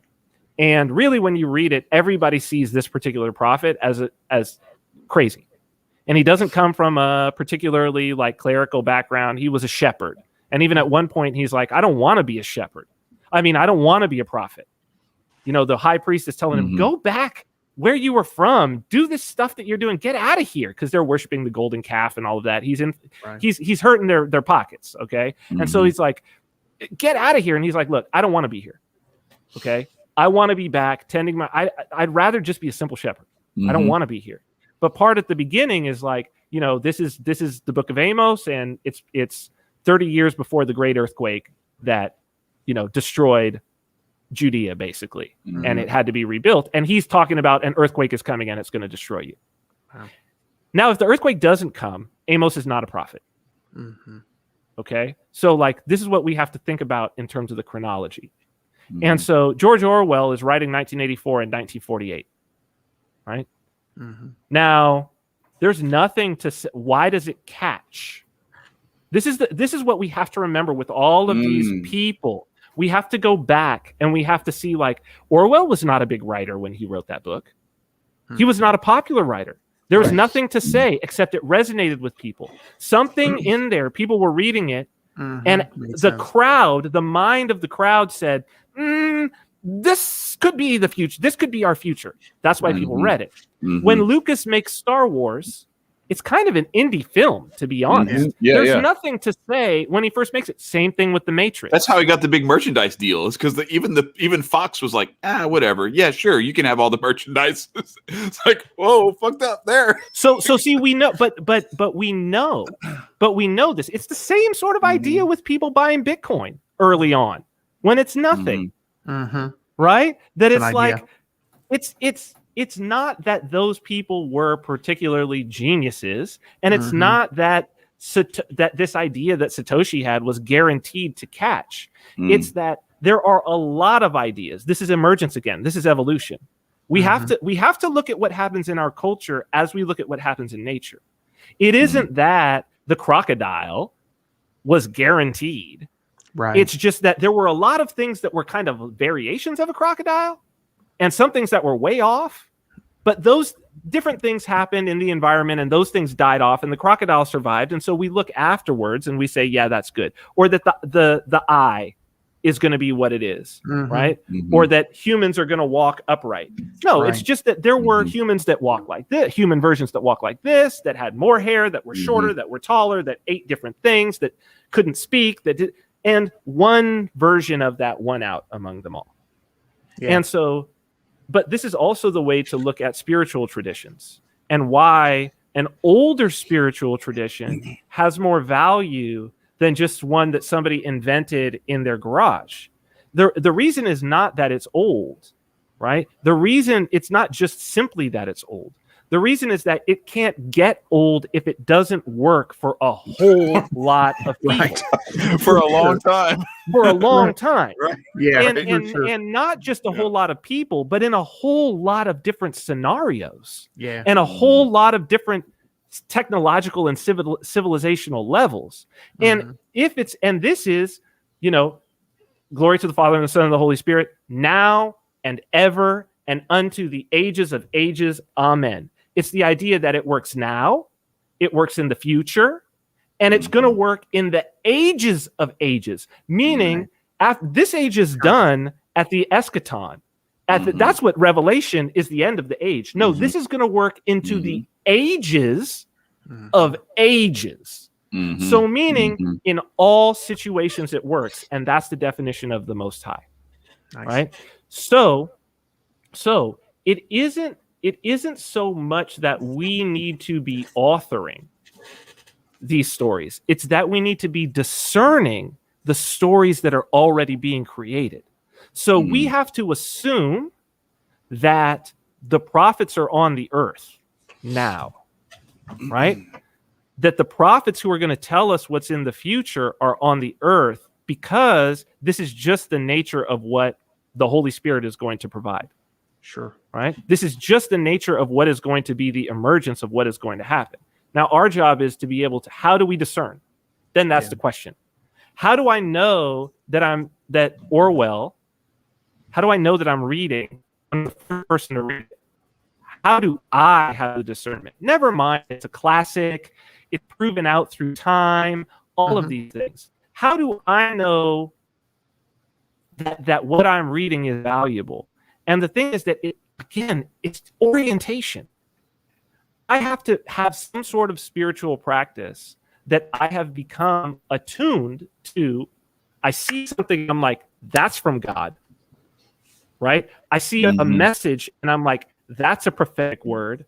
And I look at a person's life, and I see, boom. Now, we're moving so fast. Things are moving so fast that, and for me, I've done a lot of predictions over the last year and a half, 2 years, and they've happened. And people have asked, like, and it hasn't been because I'm some special type of person. It's been because I have the background that we've talked about here, right? Like, I've studied the patterns. Right. And I'm like, oh, this is the beginning of this. This is the beginning of this pattern. Let me tell you guys where this goes. Given where we are, like, given where we are, but I could do this if I know that somebody's doing the hero's journey too. I can be like, hey, they're doing a hero's journey in this story. Oh, this guy's starting out. Let me tell you, the next scene is going to be in a bar, and they're going to meet somebody who's kind of a shapeshifter type of character. You don't know if he's a good guy. You don't know if he's a bad guy. Well, that's Strider, who's Aragorn. It's also Han Solo.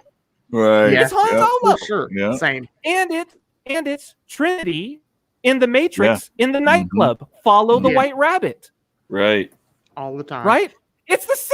So then somebody's like, well, how did he know he's really the man? And it's like, bro, it's the same story. Right. No, I Over and over can't again. tell you the dialogue that will be said. I can't tell you who the exact person is going Or what to their be, or names what are they'll gonna be be. wearing, Yeah. or what their Right. name is. But Yeah. I could tell you the general location and the energy and the vibe of what's going to happen, because there aren't other stories. Right. There are not other stories. If there were Right, other same. stories, Christianity doesn't work. Yeah. If there were other stories, Tarot doesn't work. Right. None of the spiritual traditions work unless we can't deviate from the story. Right. Because otherwise, these spiritual traditions could stick around. So it's like, so I think, Chad, like, that's what I'm trying to say, is that it's like, what we need to learn is how to discern the story, and not just intellectually. Yes, we have to be able to speak in this way, but also spiritually, that we stop. We say, something is happening. And then we ping, where are we in the story? Okay, now how do we get forward? And who should we be looking for in the next stage? Who's the next card? Who's the hermit? The hermit is next. Who's the next card? Right. That's what it is. And that's how we author what happens for ourselves. We choose to actively participate, as opposed to just letting the world happen to us. Right. Amen. Absolutely. And one of the things that I have to point out here to people, because you're absolutely right about everything you just said, but I want to point out to people this story that is repetitive, that happens over and over and over again. Lots of shitty things happen, but the good guys win.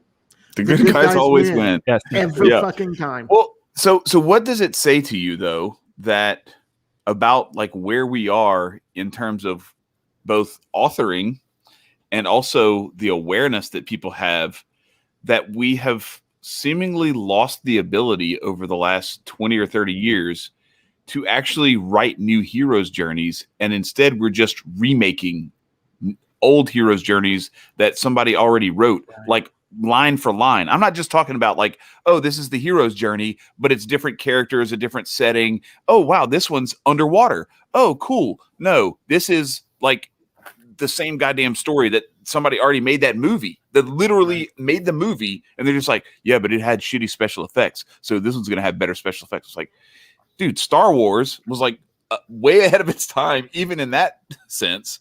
Like, you go back and look at it, and it held up probably until the 90s, maybe early 2000s, against everything else that was still being put out in terms of special effects. So it wasn't about that. What resonated was it was a story that no one had ever told, even though it was. Why can't people write new stories, new heroes' journeys? And what is that symptomatic of?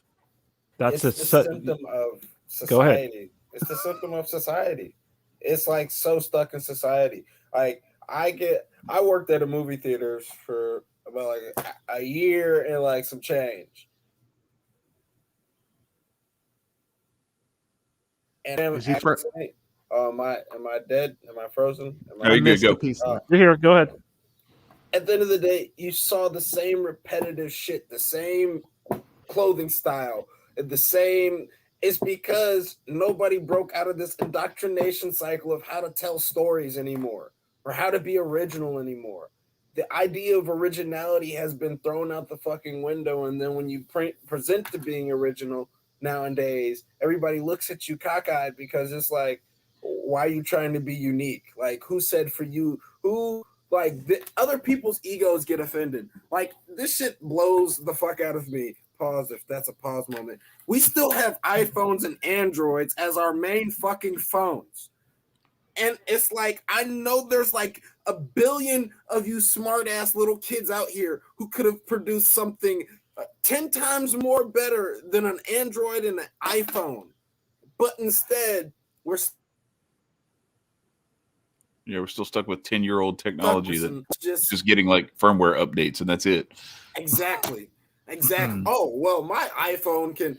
I just found out, I'm a little slow, everybody, that you don't need a barcode scanner for your iPhones. All you need is your camera, and then you just. Well, and there's like there's going to be 17 cameras on the next iPhone, and that's all they do. They just keep adding lenses to the iPhone. That's the only upgrade you get. In your bedroom. Right. That is the exact point. All they do is add updates instead of reinventing something. Yeah. Yes. That's what my 2 cents. Mm-hmm. So this is like, so there's two big concepts there. Like one of them is in my new book, Render Unto Caesar. So that's been out for. So if people want to check that out, link is in the description, by the way. Link, there you go. One of the concepts is change versus transformation, and that's what we're talking about here. Is that change? What we're seeing is change, just change. In other words, like iteration. So change would be something like, like I've got some. We don't hear them today, but I've got birds that nest all around here. It's a jungle all around me. Mm-hmm. And so sometimes I'll see like a little baby bird that's fallen out of the nest or whatever, and he died overnight, and I sweep him up and whatever. But like a bird is going to change from the time it's a baby bird until it's an adult. When I see the little baby bird, well, it's a little tiny bird without feathers. The body plan is the same. The wings are all there and everything. It's going to grow. It's going to change. Now, when I see a caterpillar, you may have seen even while we were here, I've got some butterflies flying past. When I see a caterpillar, the difference between the caterpillar and the butterfly, that's transformation. It's a completely different creature, right? Like if we didn't know any better, we'd be like, well, I show you a caterpillar and I show you a butterfly, and I'm like, are these the same animal? You're like, no, absolutely not. This one's got all these legs. It's hairy and everything. This is a little light thing. It's got wings, whatever. That's not the same animal. Right. And so what we have, and certainly the Christianity, as the ancients understand it, certainly as Orthodox understand it, is that it's a tool for transformation. And I think that this is true with most high magic. And this is, Crowley, I've read a ton of Crowley as well. And it's like, it's all about transformation. It's alchemy, again, is like not change, but transformation. All this idea of transformation. But you have to have, in order for transformation to occur, the landscape can't be reduced. So, how do they grow veal? The idea of veal, right? You don't want this animal to transform into an adult.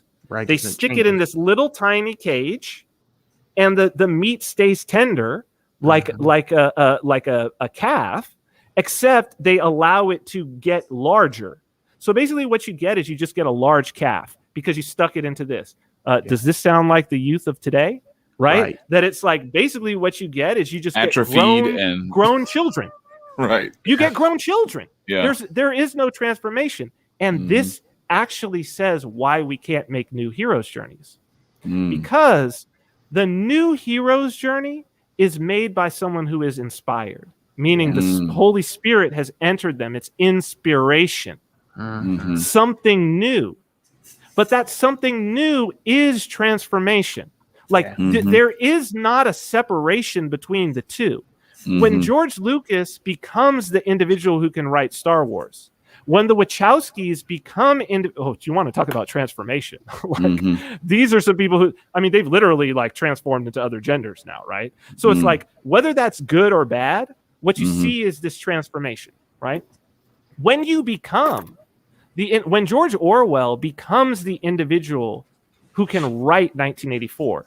See, 1984 emerges not from out of the Orwell before that. Something happens to him to where he is, and this is the prophet. This is Amos saying, I was a shepherd. Now I can't be a shepherd anymore. because the Holy Spirit has transformed me into a prophet. I don't want to be a prophet anymore. But see, the thing is, you can't because go back Animal after Farm, the Animal Farm was like on that trajectory, but it was they're completely different works. Like it's a completely different, like you go somewhere completely different when you go to 1984. Yes. And so we see these phases. Like we see that someone has the potential to become something, but will they undergo the transformation and become it? And so what's happening, why you see a debacle like the last 3 Star Wars is that the box, right? So they took, it doesn't matter how creative the person is, right? They didn't reach out and try to find somebody who was really moving in that vein. They just were like, here's the box of the franchise. Okay. Right. Get inside the box. Yeah. Don't be this inspired. Worked. Don't fuck up the formula. And this is it. It's formula.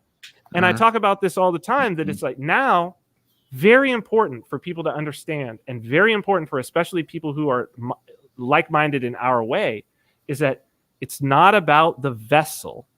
It's about the contents. The vessel is only valuable. The container, the form, is only valuable if it contains the contents. Absolutely. Then it's of immense value, right? Without the container, the contents can't be pointed at. We can't direct ourselves at it. Okay. So the container is incredibly valuable. But the container's value is directly related to what is inside. What is inside of it? And this goes to Star Wars. It's like the franchise is the container. When you experience those last 3 movies, what you're experiencing is the Holy Spirit has left. There's nothing in this. It's empty. It's funny to watch. Container. Yeah, it's funny to watch reviewers struggle to put their finger on why it sucked. Why? And no one says it didn't connect with me. They always have some other thing about, like, this character wasn't developed right, or this was this, and this was kind of hokey, and all this kind of stuff. It's like the hero's journey is hokey, like it's not hokey, but it's hackneyed. It is definitely predictable. Like you talked about earlier, it's completely predictable. That's the point.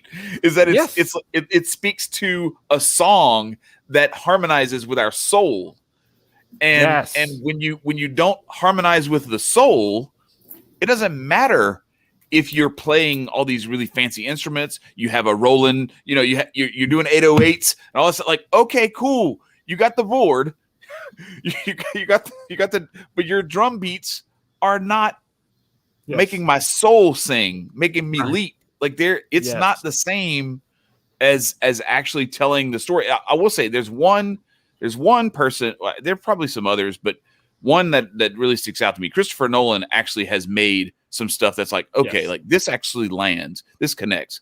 Memento, Inception, Insomnia wasn't great, but he's also Interstellar, and I wasn't a big fan of Tenet. Yeah, Tenet was fucking. I did not like Tenet. Tenet was kind of. It was a little bit.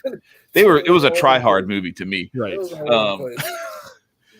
was a little much, but he did the whole Dark Knight, like that series of Batman movies. That was one person, and it's funny because we were talking about why do they have to rehash all these old stories, and to me, like, as big of a blockbuster, whatever you want to call it, as all the Marvel movies were, the Avengers and all the different ones, there was something of a soul that I felt like more connected to. Yes. Not so much Batman Begins. I was sort of connected to that, but like the Dark Knight really, really connected. And the Dark Knight Rises did too. And it's a different, it's just a different way of like actually embodying that hero's journey in a way that resonates. I think it's also due to the protagonist. Or wait. Joker, you talking about? The antagonist, or Batman. I'm talking about in The Dark Knight Rises and The Dark Knight Returns. Both of those villains, I'm not going to lie to you, both of them made you think into perspective of how fucking cruel this world is through a movie that takes that creates them to an extreme, but it just recreates it to the fact of it being a reality. That's why it hit home for a lot of people, is because not only did Heath Ledger and what's his name, whoever played Bane, did amazing jobs. Tom Hardy. Yeah, Tom Hardy. They did amazing jobs with their roles and portraying what is truly being done. And like, all it was is just, you know, throwing a clown mask on and showing how this government truly be screwing you, or somebody who got a mask who says, I was born in the darkness just to show you that, like, this government really keep you in the dark, like the terrorists. But instead of that, we don't perceive it. You know, other superhero movies, they don't click like that. They don't hit home. The only other superhero movie that really clicked home like that, and that was fictional, was Watchmen. Watchmen portrayed how the government did so much, and they get away with so much through war propaganda and all that fun shit. And the superheroes, even when they're fighting back, they're still accused of being dumbasses and things of that nature. And like, you know, they're the ones at fault. So when movies can, I guess, tie into reality, it hits home. And when it hits home, we have a truer understanding of it. Those were the real hero of any movies needed for kids to watch.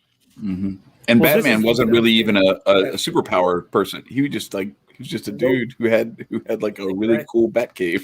He was a rich dude. It's also important. It's also important, I think, what you're drawing on, Nico, is like the importance of truth as a like objective truth, and that the reason why those villains make sense is because punches are not being pulled to, you know, like it is that the very powerful, it is a representation of the very powerful. And it is something that someone might say, is that me? Like, is that supposed to be me? Somebody who has political power and all of that. Are they lampooning me? And like, that might have repercussions for everybody involved. And this is something that Disney is unwilling to do. Like, that's not their role or their place. And I think they'll actually fire you if you try to do that. Yes. Well, but this is where it goes to, you know, as you said, Chad, that men need to be telling these stories, and spaces for men. So one of the things about spaces for men is the spaces for men are offensive. They always have been.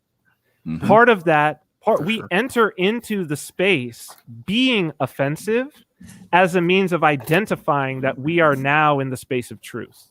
Yeah. So that's part of the, you know, when Donald Trump is like, grab her in the pussy, and he's like, well, it's locker room talk between two men. It's like, yes. It's actually very important that he said that to define that the space we are in now is not the space of me, Donald Trump, public persona who's got a brand and all of this. The space that we are in now, Billy Bush, cousin of the Bush family, like friend of the family, is we are in the space of bitch who broke bro code. Yes, we're in this, and that was why everybody knew that it was broken bro code, because it's like no, we were in a space, and in that space is truth, and it's valuable truth that you may need to know. That may upset a few people, and is also probably that something that you shouldn't share with your wife and children, because some of this shit might scare them. Like, it's when we say, hey, there's an army approaching out there, right? Some of us are going to go to battle, and some of us are going to die. Okay. You need to know that. Go home, kiss your wife, kiss your children, right? Like, take care, because this might be the last time that you see them. But you need to not let them know that. Okay, send them off with the old men and the other women out of the village. Tell them things are going to be okay. All right, don't you go scaring them. Like, that's that place. That's the effect. That's what that we're old Mike doing. and the Mechanic song. Can you hear me running? This is it. This is what we're doing, and it's why it's important that like, when they talk about toxic masculinity, what they're talking about is eliminating those spaces. If we eliminate those spaces, we know we cut men's balls off. And if you cut men's balls off, you don't want what that society looks like. For sure. The eunuchs are always the slaves. That's it. That's it. I'll tell you what, again, then you absolutely just brought it. And Thanks. everything that you said, this is one of the things we said on the show earlier this week with Chad's brother, is that these are the kinds of conversations we should be having. This is the important shit. Freedom will come. We'll get there because the good guys win. It's that simple. But these are the conversations. How do we unite? How do we find spiritual togetherness? How do we find a brotherhood of people that maybe they call themselves something different? That's okay. That's okay. Be whatever you want to be. That's fine. But when we come together, we're going to be the brotherhood of men who are going to stand up against this bullshit and make sure that people understand the truth. And so I want to thank you. This has been amazing. It's so funny. I feel like a goddamn broken record. We are lucky to have had some very cool guests, because all the time we're saying, "Oh, this is one of the best ones ever." Yeah, but it's true though. Like I don't want to insult any of our previous guests to say this is the best one ever, but I'll say I don't think we've had a better one. Like there's like a big tie for first place. Like this is seriously, like this is like one of, if not the most important conversations that we've had. Sure. Because of where we are. I mean, it would be important regardless, but like, especially in a time such as this, it's critical. I appreciate you guys and thank you very much for having me. Yeah. Before you guys go ahead, hop Nico. off, I would like for you guys to present one boon that you can hand over to the generation that will one boon. Because look, I will be the one that grabs all three of them and then pass them on. Because at the end of the day, this video is always going to be a message on how to pass on a specific boon to the next generation. So as being fathers as well, all of you being men and leaders of your household, what are the boons that you pass on to your children and theoretically me? Who wants to start? I'm happy to start on this one because it's like it's go close ahead to me. Yeah. Begin a life of prayer, whatever that means for you. And what I would say is, like, in a conscious way, pragmatically and logically, be up before the sun rises and be praying as the sun comes up. And then be praying in the evening, around bookend the day around the time that the sun is going down. Whatever that means for you, whatever the spiritual tradition is, that's not to say don't adopt other things within your spiritual tradition. Don't attend to rituals and all of those things. Take time to pray. And even if you aren't of a religious tradition, even fine and even better. Take whatever tools you know or have learned or have seen and take them out to a place that is or a place within your own home, wherever you feel the most comfortable, that to you feels like there is an openness and a spirit that is there. Make that your every single day without fail. Without fail. Nothing is going to give you more. And you will find whatever tradition is meant for you will come to you because you are doing that. All of the tools will be delivered to you and they will come to you because of that. That's the biggest thing that I could give. Amen. Gratitude. Absolutely. Marcus, you want to go? Sure. And I just wanted to again say, subscribe to everything that Vin's got. We got a bunch of his links down in the bottom. This dude, man, he's got it going on, and he's one of us. You know, we use the title anarch because to be an anarchist is somebody who is practicing anarchy, and we live in a state. So, but an anarchist kind of hard, right? So, an anarch is someone who rules themselves, who is in charge of themselves, and I don't mean that in a spiritual sense. I mean that self-mastery, self-mastery kind of place. Be that, because Vin embodies that. You can see it in everything that he does. You can see it in his work. You can see it in his mannerisms. So emulate that, learn from that, and grow from that. The links are down below. Chad, do you have anything, or Nico, do you have anything before we have? Well, I had my Nico asked us all for a boon. I'm giving him my boon. Here it comes. So that moment I spoke about when when I was like on the verge of just like becoming, I was going to plug back into the Matrix, and just, keep eating the delicious steak that I knew wasn't really delicious steak. Shout out to Joe Pantaleone. But it's that moment where I realized that I could not live with myself anymore if I knew that I was not going to live a life that mattered. Live a life that matters, not just now, but forever. Live a life in such a way that your kids and your grandkids are going to look to you for what they need to do when they're in those moments, because they're going to want to live up to that. That's what you have to give. That's I think what Vin was kind of getting at in that, those little fireside chats that, those little campfire stories or whatever that you have with kids, is telling those stories and then having them told about you, because you know that you've done the things that are worthy of that, and lived a life that challenges enough and risks your own failure, injury, death, whatever it is. Because when we acquiesce to complacency out of fear of failure, we are dying a slow, miserable, and worthless death. We are not mattering at that point. So that would be my advice, is to do that, to live as though your life matters, because it does, and to make it matter. Absolutely. And so we're going to take you guys out with a quote from one of my favorite teachers. Chad, you want to throw it up, or do you want me to? I got it.